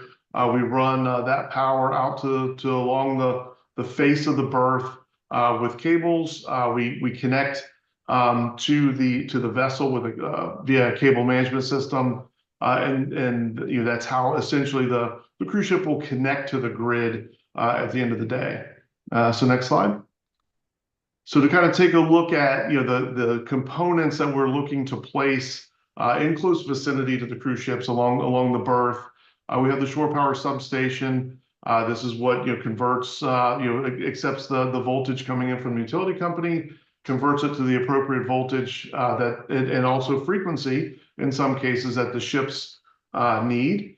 From there, we take that power. If you look at the little picture, the little inset picture, upper left, that's a modular containerized shore power substation. From there, we feed pits out, connection cable pits out along the face of the berth. You see the picture in the upper right. That's the cables from the cable management system connecting to the shore power outlet, if you will.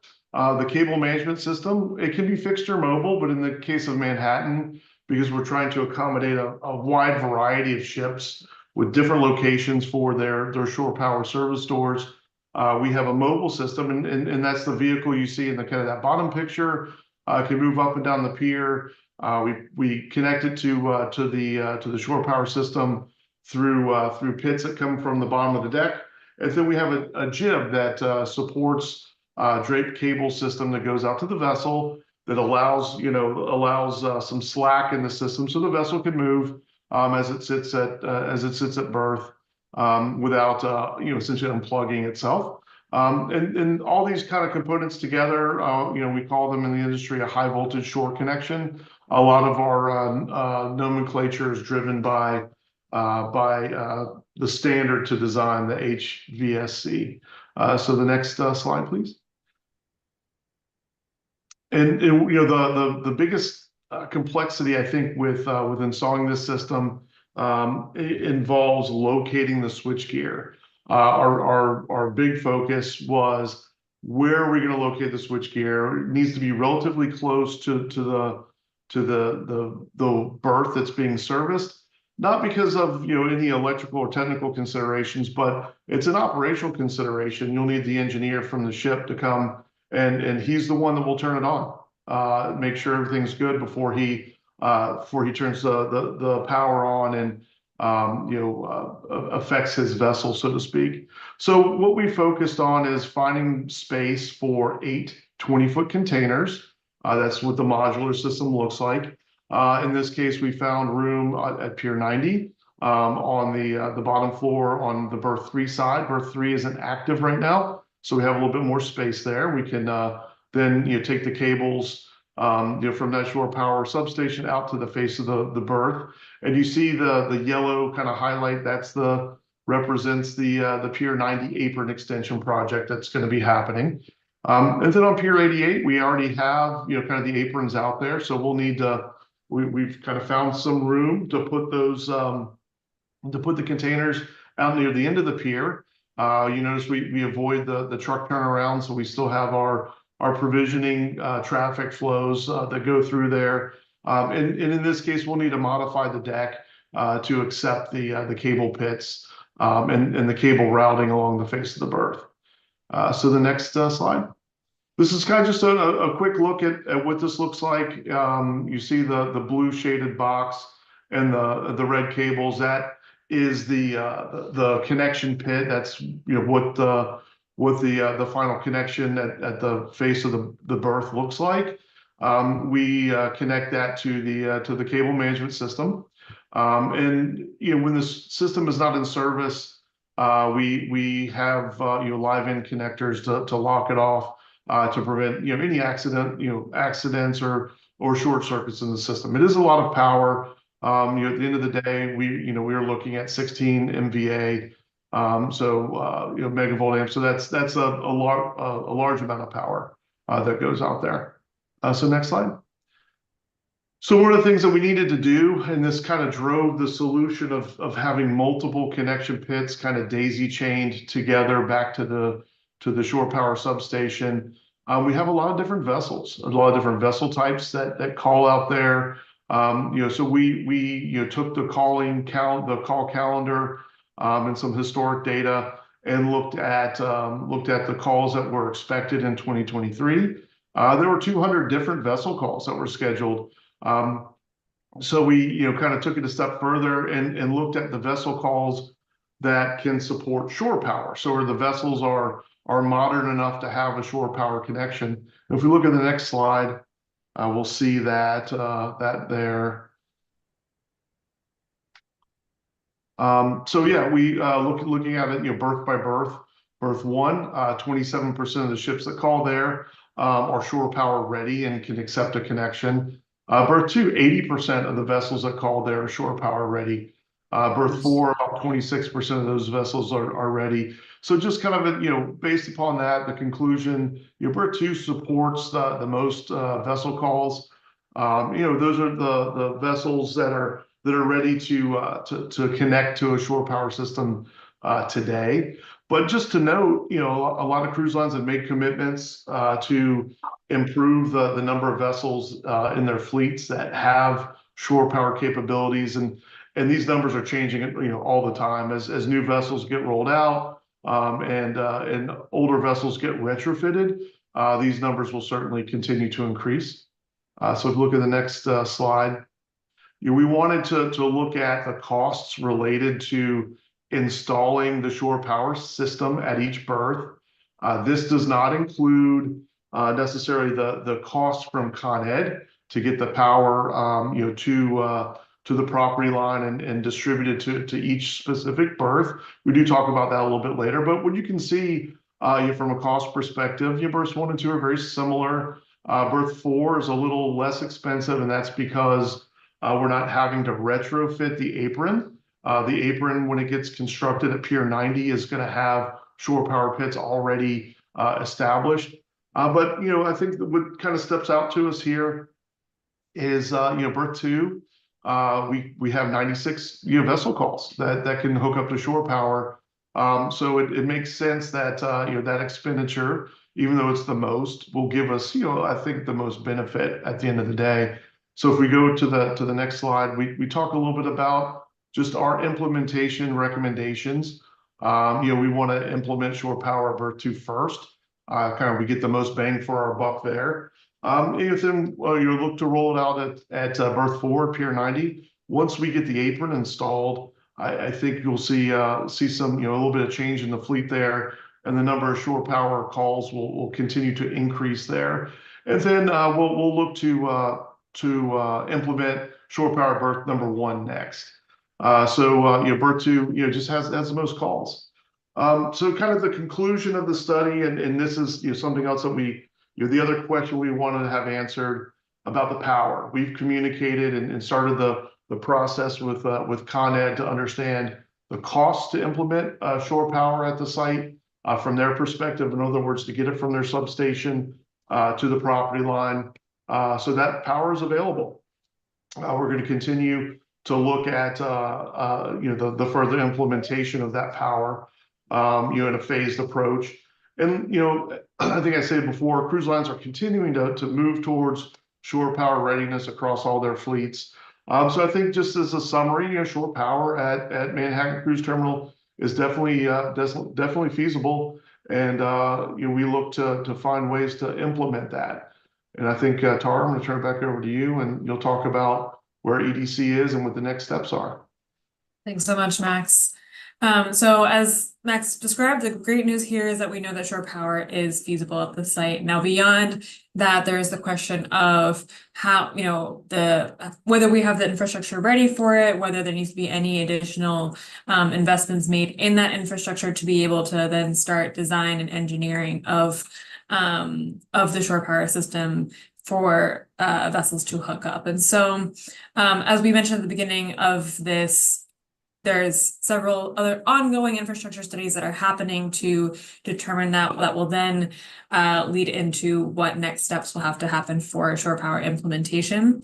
So at this point, we don't have an exactly specific time schedule for what that will look like, since there is a lot of ongoing work that we are still in the process of figuring out. So as Max mentioned about the cost, we know how much it will cost to put it in, but there are some additional factors here beyond that will determine what the final work will need to have, both monetarily as well as from a construction standpoint as well. Now, to prepare ourselves for that, we are aggressively pursuing a lot of the infrastructure and grant opportunities that are available to us. We recently put in a very aggressive application for the EPA Clean Ports program, and part of the application would be to support development of shore power at both Manhattan Cruise Terminal and Brooklyn Cruise Terminal. Now in the immediate next steps for the shore power study, specifically, we are, as mentioned, we have been working very closely with Con Edison and will continue to do so. The work at Pier 90 leaves some, or the studies being done at Pier 90 do leave a few questions open, which is why we're still working with Con Edison for the determination letter for that aspect as well. So there is some ongoing coordination, but the good news is that shore power is feasible, which was, a huge question that we had just a few years ago. And with that, I'm happy to answer any questions about our process here and the study. Hallelujah. This is good news, right, Tara? This is great. Yeah, it is one piece of the puzzle though. So, with knowing that this is possible is fantastic, though. This is a huge site with a lot of demands, as waterfront infrastructure is. So, we know we're happy about this, but we know there's still a lot of work to be done here. So we do want to, make that clear here as well. Great. I think there'll be questions in the room. I'm just gonna go around the room. Go ahead. Okay, I have 2 questions. I mean, this is great news.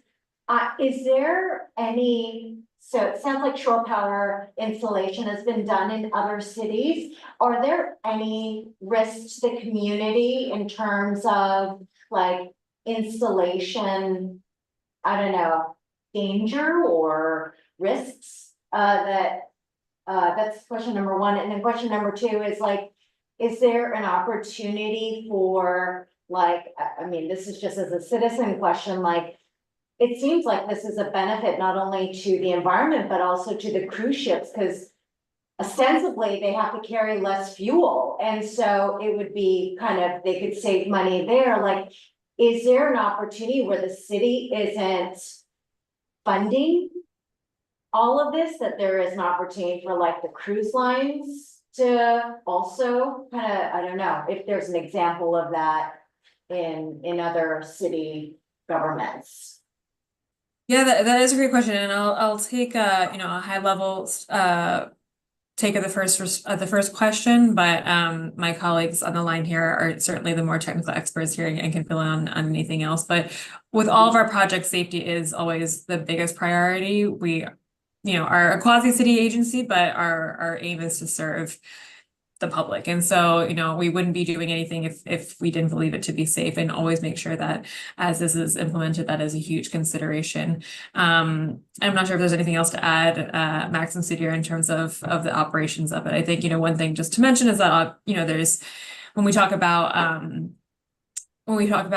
emissions reductions, this is, reducing emissions and pollutants from the standpoint that we're no longer using fossil fuels and going to an electrified mode of this, but at the same time, that is related to the general power grid ecosystem, which obviously has its own functioning things. But right off the bat, I wouldn't say that this system involves any issues with safety. But Sudhir and Max, feel free to.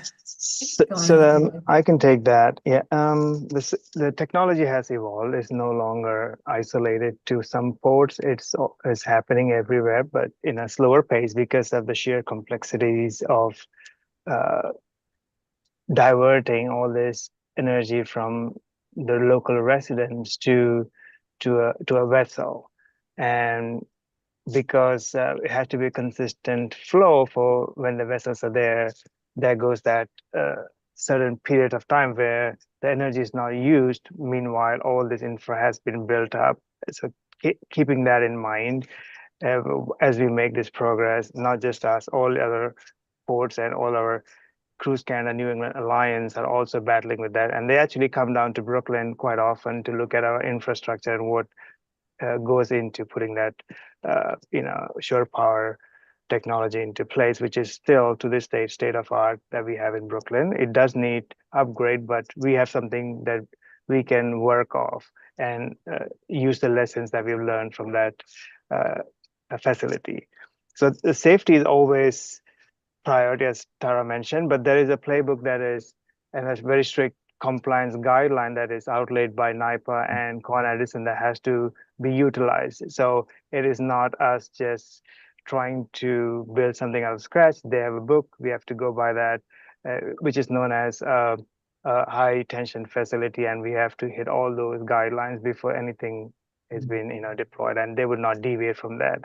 There are certain redundancies built in for that very reason. So rest assured, when that happens, not just here, anywhere else, safety is of utmost importance, because it's very high tension, very high energy that is going to go through those systems. And there is, as we know, there's arcing involved, and there's all kind of stuff that needs to be factored in, not just safety of everyone, the city, but also for the vessel and something that is in close proximity of this high tension facility. So that is always, taken care of. With the second questions, yes, that's also going to be the part of the big puzzle, which is how much do we subsidize where it is feasibly beneficial for the cruise lines to plug in. What is the kilowatt per hour rate that we're going to be able to extend? And working with DCAS, NYPA, federal, and all our interagency team, we'll have to come up with what is the best rate. It doesn't necessarily reduce the amount of fuel a vessel will carry, because it is the bunkering or the fuel intake, just like as we fill up our small car or something, we do have easy access to refueling it, but they have very limited opportunities and locations where a barge can come alongside and fill up the ship. So they necessarily would not have a reduction, but needless to say, they would be burning less fuel when they are hoteling or tied up to the ship. So that's definitely a saving for them. They do have to burn a very expensive oil when they're at port, so that is that definite benefit that we'll see. So as per, once the ship is into the ECA region, they have to switch to a very low sulfur, which reduces the emission, as we know, even by almost 80%. So definitely there is benefit for them to connect to that. I think I answered two of your questions. Was there any more did I miss? Sorry if I did. But so you're essentially saying they contribute by virtue of the fee we charge them for the hookup. The cruise companies will contribute through the fees they pay for the hookup. No, this will be a separate charge that will be levied on them for connecting to shore power, besides the dockage and wharfage that is collected for them coming in, which is used for mostly operational purposes. Shore power is a separate charge that the ships will incur, as they do when they dock in Brooklyn. Roberta. On the topic of the cost of the installation, is it possible for Con Ed to pass on the cost of installation to other ratepayers, not including but not limited to probably nearly everyone in this room? I want to clarify that when we talk about the cost, it's not like a cost that would be incurred by Con Edison. It would be like the cost to bring shore power here. Sorry, I'm trying to pull up that slide again. So that's, building up the substation, the ground switch, the conduits, and Sudhir, Max, correct me if I'm wrong here, but that would not be paid by Con Edison. It would be EDC and the funding that we get. It would be EDC. Correct. Yep. Yeah. Okay, So and then, sorry, go ahead. Yeah, and I think that's what we are trying to pursue, is use the FTA grants for that, the EPA grants to fund that, so that that is we get that kind of relief on that. And they've included shore power into that specifically this year, so which is great. We have submitted our NOFA and then waiting to hear back from them. Okay, thank you. Katie, the role. I think just to rephrase what Roberta was asking, were you asking, you wanted to ensure that any cost Con Ed had would not get passed on to the surrounding neighborhood, to ratepayers in general? So when Con Ed builds additional grid capacity or other improvements to the grid that are often necessary to accompany increased electrical load, They have the ability, to pass those costs on to ratepayers, like, yes, in the neighborhood, but likely the broader area as well. And I suppose, I guess what we are hearing is that I guess, infrastructure associated with shore power, like that itself would not bring any additional cost to Con Ed. I would question about, the grid overall, but there may be grid modernization updates that are coming anyway. Yeah, so with the grid situation, I think we've all received text messages from Con Ed asking us to limit our usage of air conditioning. So when this feasibility study was done, did it also determine impacts from global warming and the fact that we are having much hotter summers, we are using more intensive energy during the summer? Is there any possibility that the cruise ships being hooked up to shore power will cause brownouts in the vicinity? That's a great question, and it is. Oops, am I muted? No. You're good, Sudhir, go ahead. Oh, sorry. We hear you. Sorry. Yeah, so that is always taken into consideration as a known fact. If there is, and Con Ed reserves the right to, at any point, as it is the case with our Brooklyn operation, to turn it off if it's a city emergency kind of situation where the power is needed for the resident. That comes first. But the way it was built for us in Brooklyn is it's a dedicated line, so it can work by itself without really having to impact the local grid. But if Con Ed feels that one takes precedent over the other, they definitely can do that. And then the ships can just simply switch on to their auxiliary power and not have to use that. So, and also we do have situations where there is normal maintenance. It's known as feeder tests, what have you, that Con Ed conducts, and they coordinate with us. So those things do not really happen when the ship's hooked up, and the ships can essentially go into blackout situations. That's also, closely coordinated with Con Ed. So obviously the city residents come first, and then, the second option would be to connect. If that's a choice, you would definitely go that way. And also think of it like this, I mean, I know we're like, oh, it's so much energy, it's not, think of it as like a building.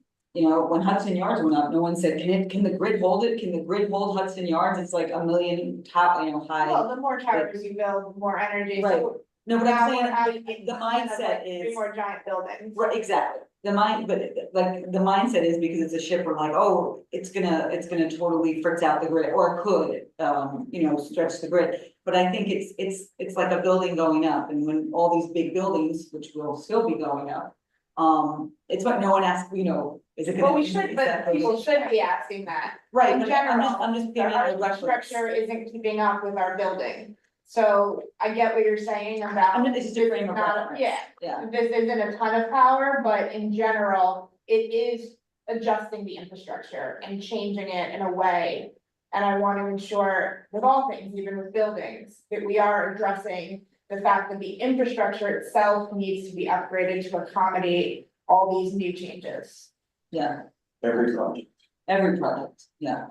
Absolutely. Does Katie, do you have more? No. Oh, So now that we know that the implementation is possible of shore power, and we know that it's gonna cost a total of what, 43 million dollars. And we know that you're gonna be able to charge a rate back to the ships when they plug in. What's the holdup? Why can't we move with this faster and get it implemented faster? Thank you, sir. Yeah, it's a great question, and just to clarify on the numbers you're seeing here, so this is this is a cost estimate for this purpose of the study, but ultimately when we actually go into implementation, there's the cost of the full system and the full process will probably be a lot more. There's as I mentioned, the cost is not just the only thing holding this up. If anything, that's the last part of this that's holding it up. It's we're, trying to understand how to make sure that these piers can exist for many years to come. As I mentioned at the top, all over waterfront infrastructure is aging and we're having a regional I would say a regional approach to figuring out how to make sure that we can invest and maintain this infrastructure. So that's why beyond the study, we are doing the subsistence study at Pier 90. We're also, doing several more studies to understand how to better, right now the cruise terminal has been operating the way it is, but as the cruise industry changes, we'll have larger ships eventually over the next whatever amount of years. The needs of the way that the cruise terminal is built now is going to have to change. And so there's a lot more work that has to be done to figure out what will be the next step for shore power, just because until we get that figured, until we have a better understanding of that, we won't be able to accurately and appropriately build shore power. I think, we've learned a lot of lessons from how we did it at Brooklyn, and given that the site is so much more complex to an already complex system already, we want to make sure that we're doing this right and getting it done for years to come. So Tara, do you have a timeline on these different studies that you have to do then? I don't. I think I don't at this time, just at least for the Pier 90s aspect of this, that is something that's probably going to be wrapping up towards the end of the year. Beyond that, we are looking at a more comprehensive study that would be looking at a variety of factors, not just infrastructure upgrades, but also optimizing the flow of traffic, the flow of passengers in and out. And so that is a greater project that we'll definitely be coming back to talk to you about, but don't have a specifics on that timeline just yet. Thank you. So as I understand you, you're saying that you do not know when berth 2 can be online, or berth maybe I could ask it differently. If you were to speak to us in a way that we understood that you were not committing an absolute, what would your estimate be for when berth 2 could be online? Because that's the one we were just told that's the quote biggest bang for the buck, unquote. Berth 2 is this one here. And I know it's not satisfactory, but I really don't have that much more of an answer that I can say at this time. I think, our goals to have shore power, we're not walking away from that, but in order to get this done right, we need to do a lot more work beyond just this feasibility study.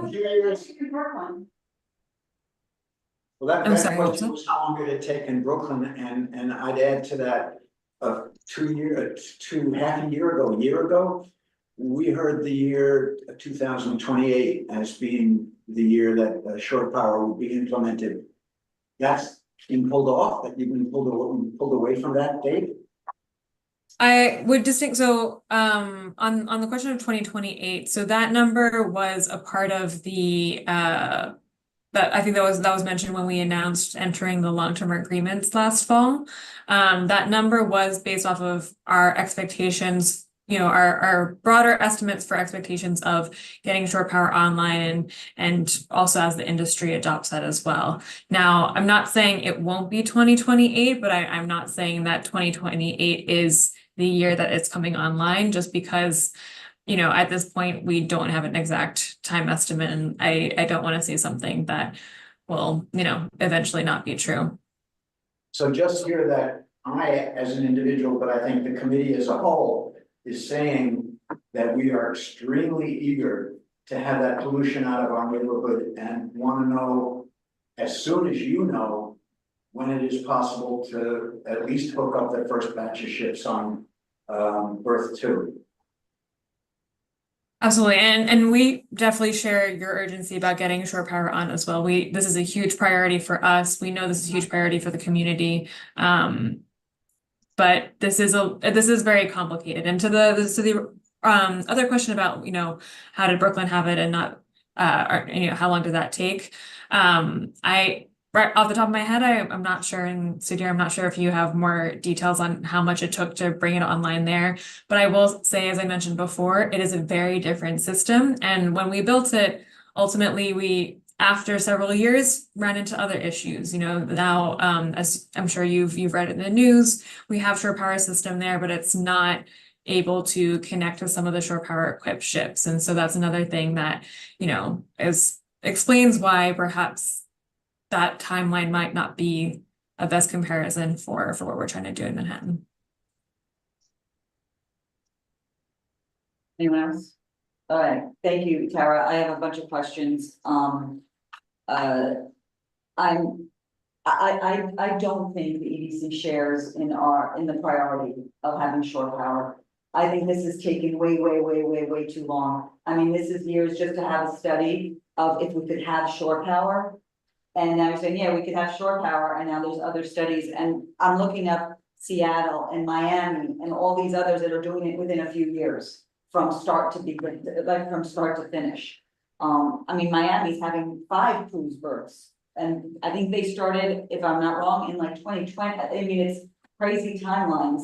It's just very frustrating that this is exciting. Listen, it's exciting that we could do it, and that, you know, the results of the Jacob study said that this is possible, which I think we all knew early on that it was.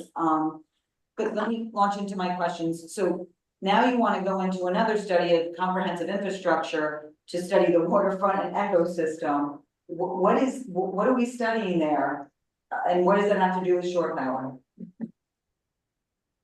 So it's a broader look at what, you know, the site has existed, and we've had it in our system for a while, but as we know, beyond just the beyond just the presence of shore power, there's also a lot of thought that we need to be thinking about, like, how do we make sure, you know, what other investments need to happen at the site, whether there are certain areas that can be outfitted differently so that things like passenger safety are accounted for, things like pedestrian safety and the surrounding areas accounted for, things like, you know, whether there's like spaces that could be, you know, activated a little bit differently. So I think, you know, we're thinking about. But what does that have to do with shore? What does that have to do with just plugging in? Like, why? So, like, this is purely hypothetical situations. Let's say we add shore power at berth 2, but then we, you know, later on in time, there's something that happens at that pier that then makes it impossible for us to use it. Or let's say, you know, we find out that shore power or that cruise ships are very much taking on a different type of build in the next 5 years. Then that shore power system wouldn't be able to be used in the first place. So I think what we're looking at more comprehensively is the overall utility of this infrastructure, of this site overall, and then related to that will be, you know, we'll be able to understand how we go forward with shore power. So obviously, that's, as I mentioned, that's why shore power is a part of this, but this feasibility study is not the only part of how we get this accomplished. right, but didn't Steve tell us when he was doing the Ports of America presentation that there, you know, obviously there are different plugins now in different parts of the ship. That's why Brooklyn is really, I don't want to say ineffective, but it's outdated, right? So there's ways to put in the infrastructure where it could fit the front, the back, and the middle part of the ship if it has to plug in those areas. I don't understand with the study of doing that. But anyway, I'm obviously things have to be studied to have the most efficient way, but I feel a little bit like we're wrapping ourselves in study after study after study after study. And then the first study is gonna be outdated before the last study is finished, but anyway, I just wanna some clarification. So why is berth 2, why are 80% of the ships going into berth 2 fitted for shore? Is that just because of the shape of the ship and the shape, like it's just conducive to that particular dock? It's you know, primarily the age of the fleet. It's they're more modern ships. They you know, the more modern, you know, the more modern the ship, you know, the more likely it is to be shore power capable. Some of the other vessels just, you know, they're being they're being retrofitted all the time. But you have a higher percentage of larger, more modern ships there that have those connections. So that's simply the reason for that. And I think just the way that it's operated and the ships that specifically call up or to are capable. All right, is the Jacob study available for us to see? It is not a public document at this moment. We would have to review if it's something that we can publish, or if not, it might have to be subjected to our FOIL procedure, but we'll double check on what the appropriate path for that is. Thank you, so much. Also, so what is your next step? What is EDC doing tomorrow? Like after, you know what I mean? Like, what is the next step now? Well, as I mentioned, there's ongoing plans for there's ongoing subsistence study at Pier 90. In parallel to that, we are, as I mentioned, looking at this broader analysis of the full site. There will definitely be coming back with more on that, hopefully this fall, but at least sometime this year about, the next steps for that and how that will influence it. And then in the meantime, we're aggressive, as I mentioned, we have a lot of grant applications in. One of them is the EPA Clean Ports grant. And so we're working on these, we're working on trying to get the funding as well as these analysis in, so that we're lining up our different streams appropriately. Okay, I have, Katie, go ahead, because I have a bunch of questions about community. So does Ports America have any financial responsibility in covering some of this cost operationally? If it is part of their contract to be able to, to have shore power, does some of this cost fall on them to cover? No, Ports America are just terminal operators. And just to also kind of answer some of the questions that was previously asked, why we see a lot more ships on berth 2, it's just because that side of the berth is also the side that has a specific kind of gangway that allows for most of the ships that are larger in nature to dock there. And then going back to the last question, Ports America are terminal operators. What we're trying to achieve here is considered a massive capital work, and that is not part of their requirements. But they are willing to help us out in holding some of the contracts, expediting things.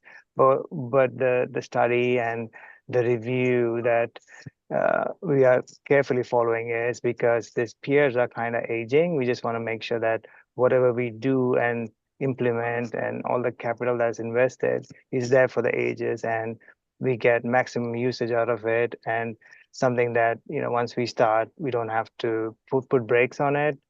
That is the whole, we want to get it right the first time, making sure it is utilized for the duration of the lifespan of those piers.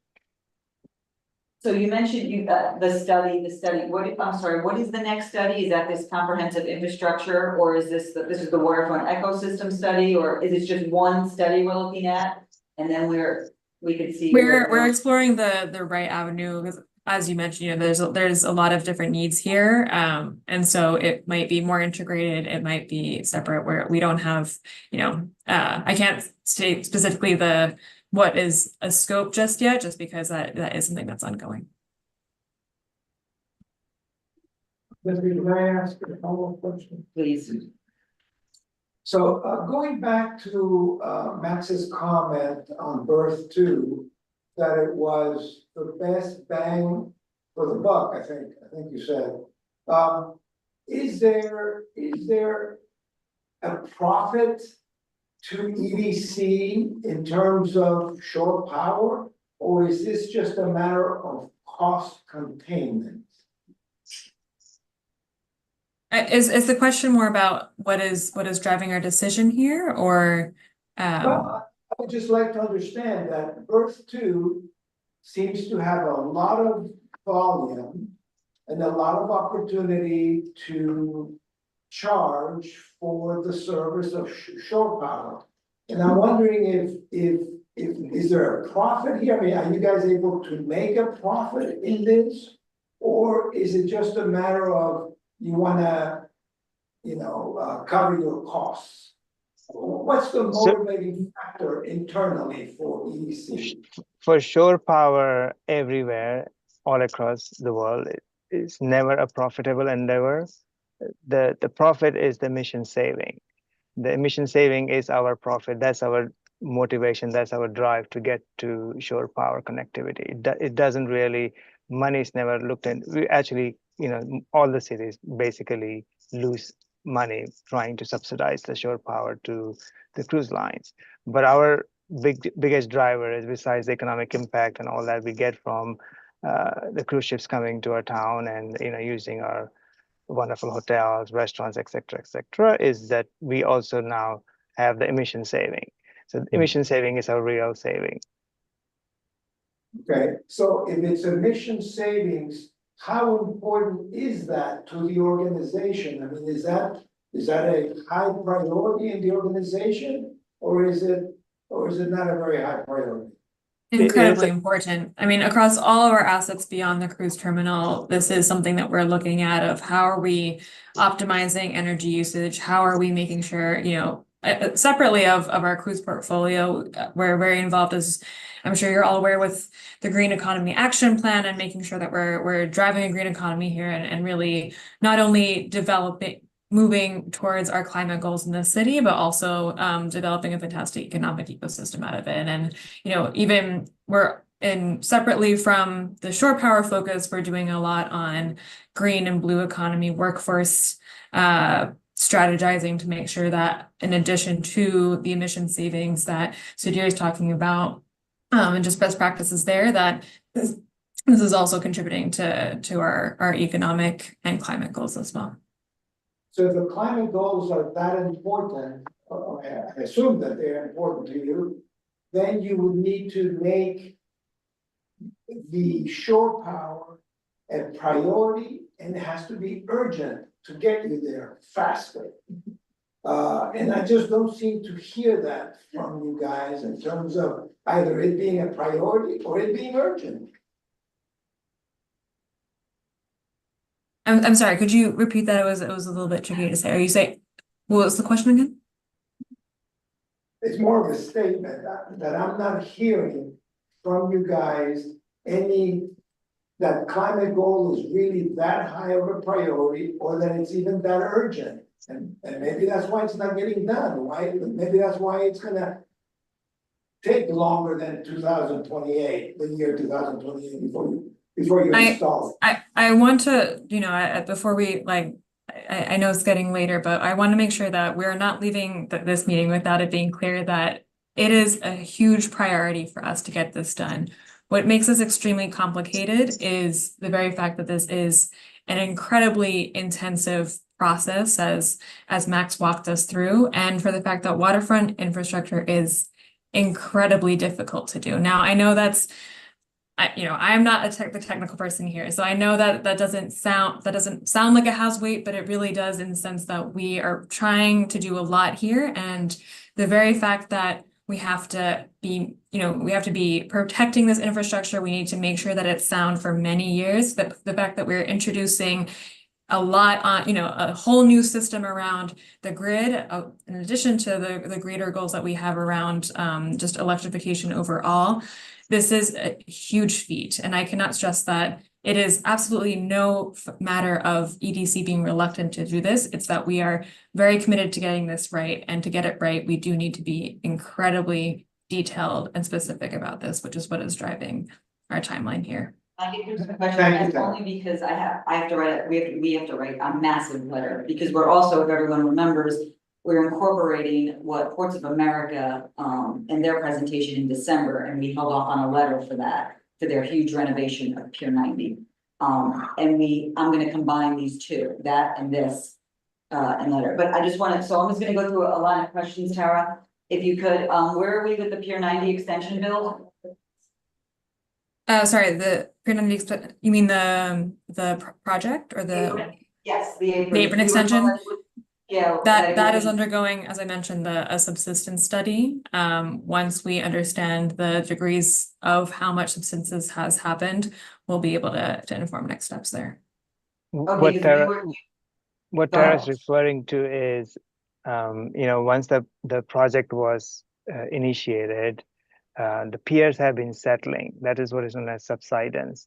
So we are trying to understand what is causing the pier to move, settle on the west end, and the reason why we have to do an in-depth study to understand how the pier is behaving. It's not just here, it's part of the, it's happening everywhere, and all the waterfronts are subjected to it, but even more so here. And the reason why we need to understand what needs to be done to stabilize those piers before we make any further, massive capital investment that it's not temporary, but can be utilized and, for the longer run. Okay, because I remember Steve was saying that it was gonna be started by this year, but you don't think that's gonna happen because now this new study has been injected about All the permits are being progressed as we speak, but we want to looking at some of these new developments and how the pier is behaving is we have to do some geotechnical satellite imagery and all kind of fancy stuff to understand what is causing the pier to shift and subside on the west end. Okay.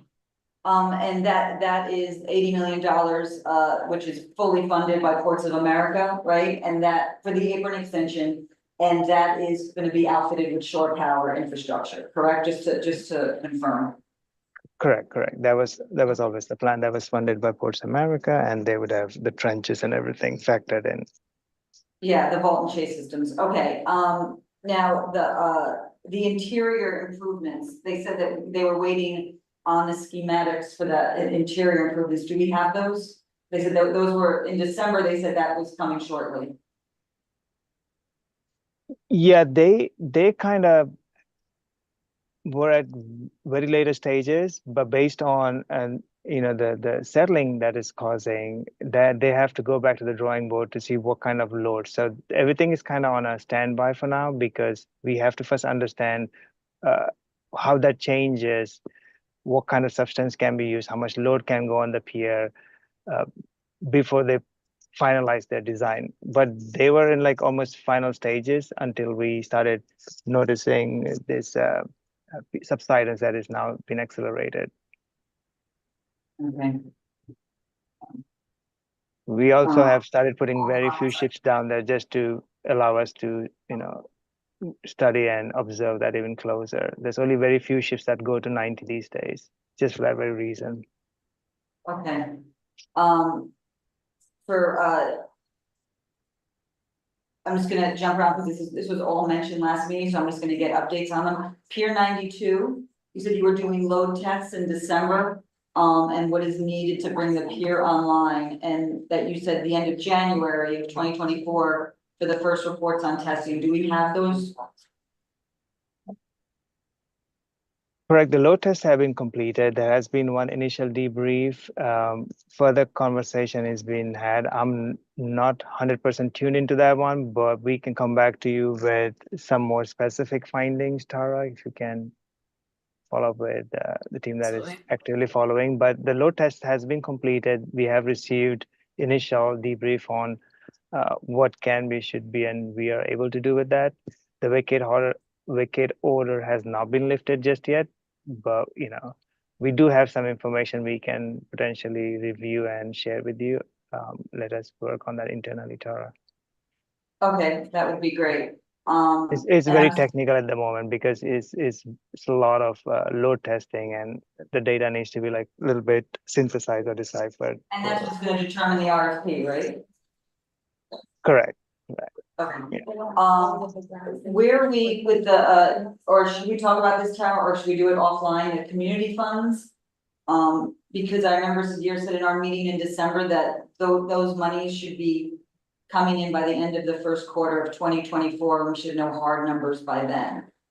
Yeah, let's follow up on that offline and talk about that in a future meeting. Okay.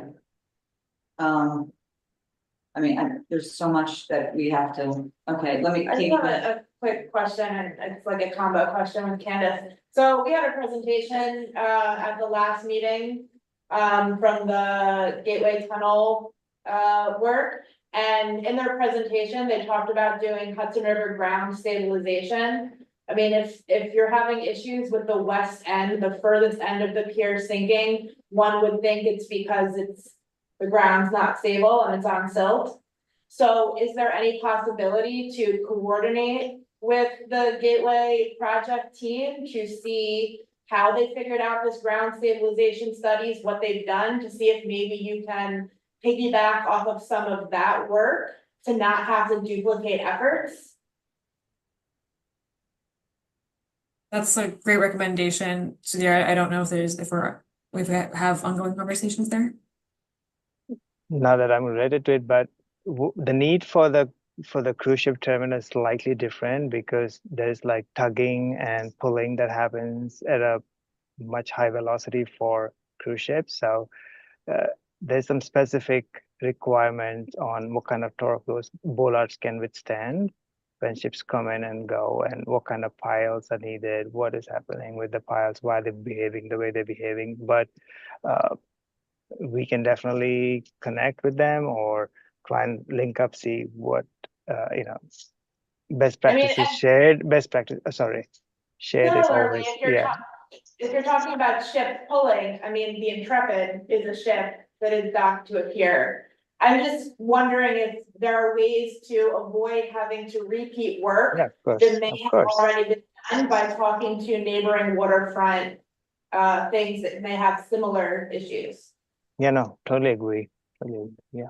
And I had the same question actually on my list with with other cities of their shore power studies, but you know what, Tara, I think a lot of this in our letter, I can talk to you offline and just get some answers, technical answers that we can include just so we're accurate in what we say in the letter.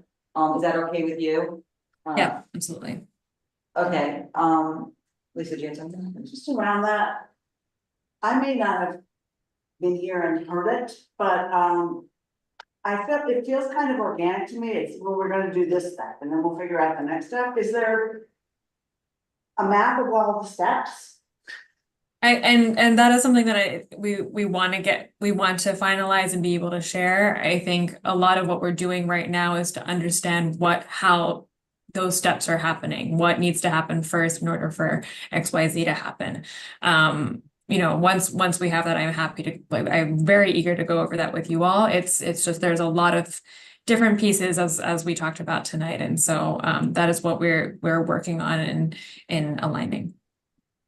Okay, thank you. Great. One more thing, Katie, go ahead. So this is a little bit unrelated, so hopefully it's a little bit easier. I know when we had our walkthrough at the cruise terminal, we discussed there's that little patch of space that's been developed between the cruise terminal and the Intrepid, but it's completely fenced off. It's like under one of the ramps, but there are benches there at the waterfront. There's signage that talks about the ships that have been there.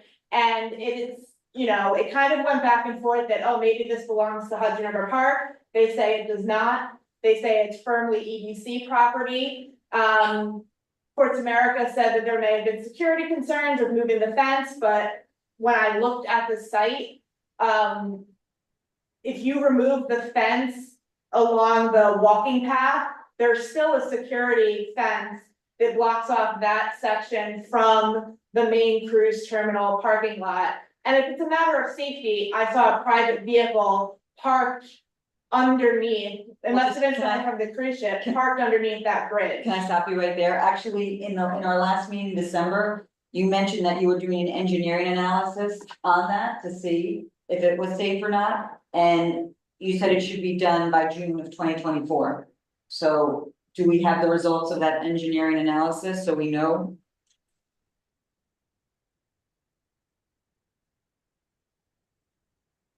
Sudhir, do you have the latest on that?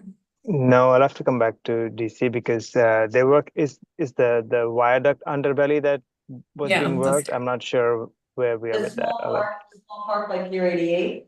No, I know the location, but it kind of, the viaduct kind of goes on top of it. So there was some spalling that was happening. There was some recommendation to put like mesh to protect that, but I think some of the engineers thought that was not going to hold the spalling. So we'll have to check with our design construction team that is overseeing that project to come back to you with that viaduct situation that sits on top of the little black space. We call it the black fence. That's how it was referred to, as the black fence kind of thing. Okay, just for clarity though, there was an engineering analysis done, as you said, and it was done and it showed that We'll come back to you, Leslie, on that. We have to double check. We haven't, Studio and I have not heard the latest on that, so it might be ongoing, but we'll double check with our team and follow up with you. I think at minimum, we're talking about all these things that are potentially very long-range plans. This is something that seems like it should be achievable in a shorter period of time to return this public space. That space has been blocked off for like easily a decade or more. So I don't understand why it's remaining blocked off for so long. If money was invested to, make it a public space, why has it been kept from the public? So, I know you have a lot of moving parts and things you're working on, but it just seems like that's something that could be a quick, easy win for the community, at least, while all these other things are being worked out. Yep, no, we totally hear you. And if we can, we do want to. I know when we've, following the walkthrough when we first talked about that, that's when we went back to our design and construction team to better understand. And a lot of folks have not been here when that was originally cut off, but when we were looking at opening it up and seeing if that was a possibility, that's when we ran into this issue, which is why we want to make sure if we do that we're doing it safely. But we know this is a huge priority, so rest assured that's on our minds. Thank you. Okay, thanks. Janine, is there anyone from the public? Okay. Sorry, no? No, no one has their hand up. No, okay, thank you. We'll discuss a letter after they go, but thank you very much, EDC. We know this is a long journey, but we're hoping we can get there sooner rather than later. But thank you. As do we. Thank you all for your time. Yeah, and Tara will talk. Sounds good. Thanks. Thank you. Thanks, everyone. Okay, well, that will be some letter. Let's see what we do with that. Okay, I guess we're just gonna do very quickly, old business, new business. If you guys see, we talked about the gateway letter. It's in the Dropbox, it's been in Dropbox. We just need a formal vote on it, just to give you the outline of it. There were a few big asks. I know we talked to them also. They said barging wasn't possible to get all the stuff through borders. I know that was an ask, but it's still gonna be incorporated in our letter. But one huge ask that I brought up, and then we've been talking offline with them, especially with, and I want to stress this, with a project. This is the biggest, probably the biggest American infrastructure project that we've seen. I mean, it's enormous and it's amazing and it's wonderful. And it's a lot of money coming right into New York City and the Northeast corridor. So with $60+ billion, there should be at a minimum a community fund or something that leaves the area better than when they found it. Even if it's something small. So, and which is very customary in projects, especially this size, not that there's anything this size, but even small projects that, like Port Authority, they're giving us 2 parks. There's a lot of things in the gateway, there's been no negotiation for anything. So we brought up there should be something. I mean, even $250,000 is like not even their margin of, on this project of error. So, we're not gonna specify what that should be just yet. We want to, in our letter, just have them commit to it. Say, listen. Not small, Leslie, not small. No, we're going big, Brad. We're going big. So when you mentioned it, I was laughing because we had a conversation, I had a conversation a week or 2 ago, and then Marty and I had a conversation more recently with Hudson River Park Trust, just kind of searching, what would your asks be? Like, what would your priorities be if we got a chunk of change. We'll ask Parks, well, you know, what we could use that money for, but first we would like Gateway to, it could be anything small, but we don't wanna ask small, like you said, we want something that can leave a lasting impression after this $60 billion project is done. I mean, that's the least they can do for our inconvenience of our community. So Brad, we're with you, we hear you, and that will be part, if you see it's in the Dropbox letter, and that ask is there. Remember, Leslie, they told us no way we could get money from the cruise ships, no way. But there it is, there's our fund, right? It took us a while, but everybody told us no way, you can't do it. It'll get done. Thanks, Leslie. You're right, go ahead. So to that end, I read the letter, it's a fine letter, but I didn't get the sense of urgency or of demand. Priority of doing something, you know, of providing for the community some sort of benefit. I did not Do get you think that we should sense. move it up then? We should. I move it think up so, for sure, and be more straightforward about. And center it. Okay. Yes, I definitely think so. I mean, I wasn't even thinking about it, the community fund as for the cruise ships. But a simple, an easy one is this temporary bridge that they're going to build to go across the 12th Avenue to move materials. I think they should just build the bridge for people. Use it in the meantime to move, So and then when they finish, then they open it. And So we explored that, what? You know, no, well, I mean. That was coming up. Yeah, but that was an idea we had, but we explored it and, we talked to Hudson River Park about it. It, you know, it would be, there's nowhere to end it would be hard to maintain, the ADA, it's not probably one of their favorite projects to do, it would be underused in there, and we all had the same thought last meeting, so that could be one thing that could be explored, but we thought we need to secure the ask first and the money before we say, this is what we want it for, because we want to talk to different players on, because like Brad said, hopefully this will be, you know, they can commit to a certain amount that could be, you know, it could move something. Totally, But yes, that was part of the suggestion. In Yes. the Port Authority, are they building the parks or they're giving us the money to build parks? No, they're building, They're gonna build. they're building, part of the deck overs is 2 green spaces, we're pushing for more, but so far there's 2 green spaces. Yeah. So the gateway. Say something more about the bridge to the conversation that we had today. I'm not totally convinced about this, but I'll say it to you. It would be a pedestrian bridge. It would be between some streets that work very well without pedestrian bridges. It would take away from the open-ended demand that Leslie is talking about, and asking for something that has not yet been well enough thought out. It would have a large footprint on both sides, because it would need a ramp that goes up on both sides. And elevator. And it is not something that HR Hudson River Park wants to. They don't, it's. I think the way they said it was it's Department of Transportation and we don't want to maintain it. It would be hard for them to take it on at this point, because they would have to maintain all that. Of course, we'll clean the garbage that's at the foot of it, that we always do, but the bridge itself, we don't want to maintain. And I even thought that if the bridge were extended, that it could be used to put the bridge spoils. That could put a conveyor belt or something like that, to use the debris spoils onto barges, but that too needs to be thought out a whole lot more. And we're not engineers, for God's sakes, we're just throwing ideas out. So there was a lot that came out earlier versions of the letter that had the bridge in it.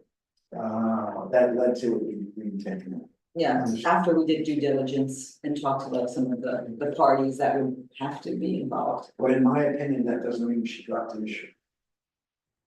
So, Go ahead, please. On the Dropbox here, at the very end, the additional concerns, it's all mumbled jumbled. Can we get a clear copy to look at on that? Oh, The last, 2 bullet points, 3 bullet points, you can't, it's, Yeah, the formatting, was it, okay. yeah. it was likely just a compressing PDF issue. Oh, I see. You'll see. Oh, that's weird. Yeah, okay. And Janine, we need this letter by tomorrow, you said? No, really? I think By the end of the day tomorrow, just because I might be away next week and the deadline is Monday. All right, I will do it tomorrow and I'll get it to you. But is there any other major changes other than, Raul's really isn't a major change? I can definitely move that around by tomorrow. But is there anything else that someone wanted to, we're just voting, so let's just vote, we'll vote on that right now. All in favor of the letter that's in there with the changes or the revisions? Any negatives? No's? Present not eligible? Abstentions? Great. All right, Ginny, I'll get that for you tomorrow. I promise. Great, thank you so much. You're welcome. 2 more things. If you see the Dropbox, the Con Ed response to the oil spill is there. It pretty much says that, which is, I mean, it's good. It was a pipe fitting failure from bending fatigue. Pipes have to bend, I guess. That's what I have. So if anyone's interested, you could see that. But they evaluate the piping system and they're going to make repairs, not just to that, but to similar connections, just for upkeep. They responded to our requests, they answered every point. It felt like a plastic response to me, but their energy should make your own judgments. Is there anything else to do on it? So just, briefly looking over it, I know one of the major things, I guess, addressing potential spill pathways to ensure containment within the station. That's the whole thing of like, hey, let's make sure the oil spill doesn't go through a drain and into a thing that leads directly to the river. I think that language can be adjusted a little bit more to like say, why do you have drains that are accessible to oil that go directly to the river? There should be fail safes to prevent that from happening, and I think that language needs to be a little stronger. Well, it's their language. Yeah. That's them, that's their, So that's what their they letter said. to us. It's not our, yeah, it's their letter. Their letter for I response. agree with Oh, you. well, that response needs. Yeah. Okay, we have to vote on one more thing, and I just want to get one more update before we vote on the letter. The mammoth letter that's going to EDC. So the US Army Corps of Engineers, we kept asking them, we did the big thing in the response to their coastal resiliency, and we just wanted to know if they got our response and what they said, and they said that, I just want to get it right, that over the past year, they have been developing a revised draft report. So we're gonna see a whole new report that's gonna release in 2026. And then we can respond to that. So like we were saying, when everyone was talking about this a few years ago, when we were saying it's gonna be it's a very, very long process. So we'll see a whole new plan or revisions upon revisions. So that's what they said to us. I just wanted to keep everyone informed of that. Is that a wall down, how we start with our, That's, yeah, the wall. are we responding to what's on there somewhere? No. No, I mean, we could mention that off, we could send an email. Okay. But I don't think we should write a letter on a letter on a letter. The last thing though, The bigger question that comes down is, to me, at least this being the environmental committee, is why are we still using water? Why did they switch from number 6 to number 2? Right. we asked them, yeah. When are we moving on to greener technology? You asked them that. I remember you asked them, they said it was remember they said, oh, it's a slow process. We're getting there. We're moving from oil to, yeah. The last thing now is we're just gonna vote on I'm a little disappointed in EDC, though they've been had such a good track record with us for like the last year and a half, but I don't know how everyone felt about that, but it's great that shore power can be connected, but we'll write a big letter on Stonewall? I don't think Stonewall, I just don't think, like Raul said, I don't think it's a priority. I don't think it's on there. I don't think it's. They have no target date. It's, or, yeah, they don't have a. Organic, we're gonna see how the tree grows this year. Yeah. So. I think it was you, it's done in Seattle, it's done in Miami, fairly, I don't wanna say quickly, but. It's mandated in California. Yeah. sounds like they just keep putting this all, it's so frustrating to listen. Three of us went at it. Three of us in different Yeah, ways. and I mean, truth be told, guys, we all knew electric shore power was available, and it took them a very long time, and we get it, there has, it has to be a bit. Anyway, I can draft a letter, include all these points. I do want to include, though they said no, I have to put on hold that whole big presentation, Ports of America. I don't know if you guys remember that they gave to us on Pier 90. They were gonna do all these, the apron extension and this, and it's $60 million that we're paying. And it sounds like all about. And now they're like, well, it's on hold too, because it's shifting. Like, Yeah, we have. When was the last time the piers were looked at? I don't, Because 1938 is when it was built. And then Turner went in recently, I would say in the last 20 years, and did work on it. Would, like, they didn't say, hey, the pier needs to be fixed at some point? not only that, but they dredge all the time. Yeah, And like- they pile all the time. Well, Like, and what every if year the they dredging do is this. causing issues? The what? If the dredging could be causing issues. Maybe, but they dredge all down, up and down, the whole Hudson River Park, they dredge, different parts of it. But those piers have ships that come into them that have a certain breadth, and that has to be Yeah, checked. but anyway, I can, if anyone has any specific points in the letter, I think I'm gonna, if this is okay with it, I'm gonna express our frustration, our disappointment, but also we're excited that we know shore power can be delivered, but that just accelerates our hopes that we want it delivered, we know it could be delivered, thank you for the study, but let's do it now, let's get it done, this just shows we could do it. And I'll put in all of the points that we talked about, but if anyone has anything specific, please let me know on email and I can incorporate it, So, I got the sense that, to me, it was an inability to like sort of manage sort of the communication to us about, I think what I heard was that it's very difficult to sort of commit to something, and the EDC doesn't want to sort of like say a date. They really believe in it, but there's this complication around, we're gonna make this capital investment of $45 million.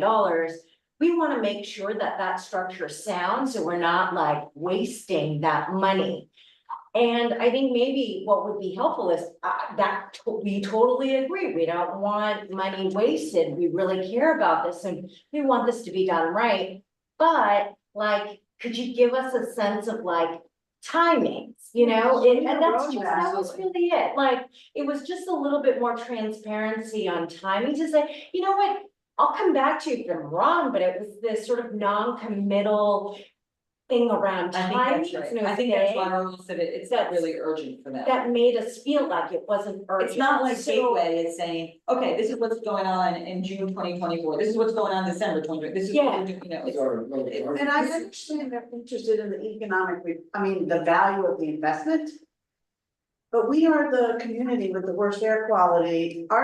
What about the healthcare costs of this community?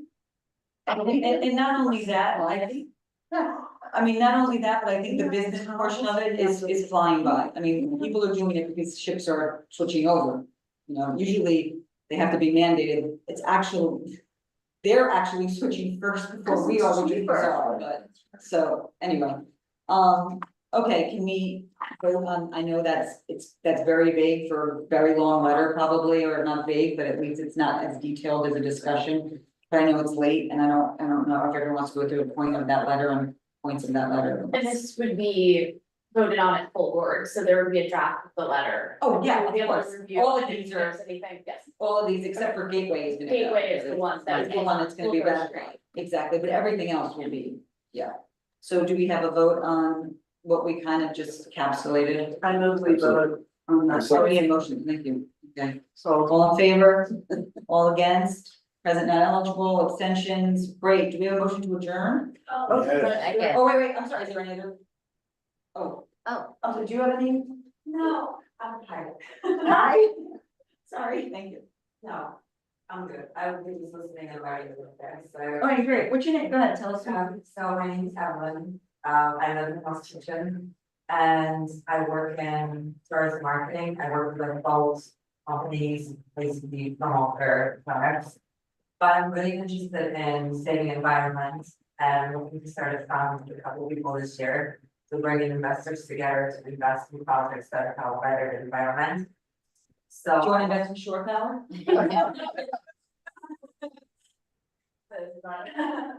Maybe. Yeah. Get it together. It's complicated.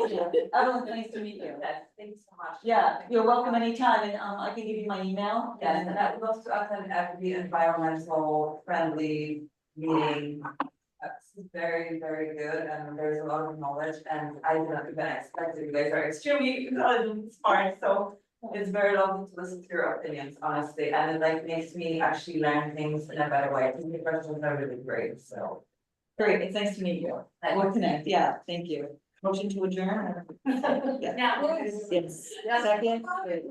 All over. Thank you. Can we upload those two presentations, the one from, one was from Harvard, and Marvel, it's not in the. You should mute the microphone. Yeah, those it's okay. two were not. Can you hear me? Can I have the meeting now? Yeah, can you upload, Raul brings up a good point, the presentations, one from Hudson River Park Trust and the other one from EDC. Can you upload them in the Dropbox, is that okay, just so we can grab them? Yes, I can upload the HRPT one, which I got, but I don't have the EDC one, so I'll get it and upload it. No worries. Okay, Thank you. thank All you right, have a guys, good night, thanks everyone. Chris and Gwen, Let and Brad. us know when they're online so we can take a look at them. All right. Okay, I'll send an email around. Thanks a lot.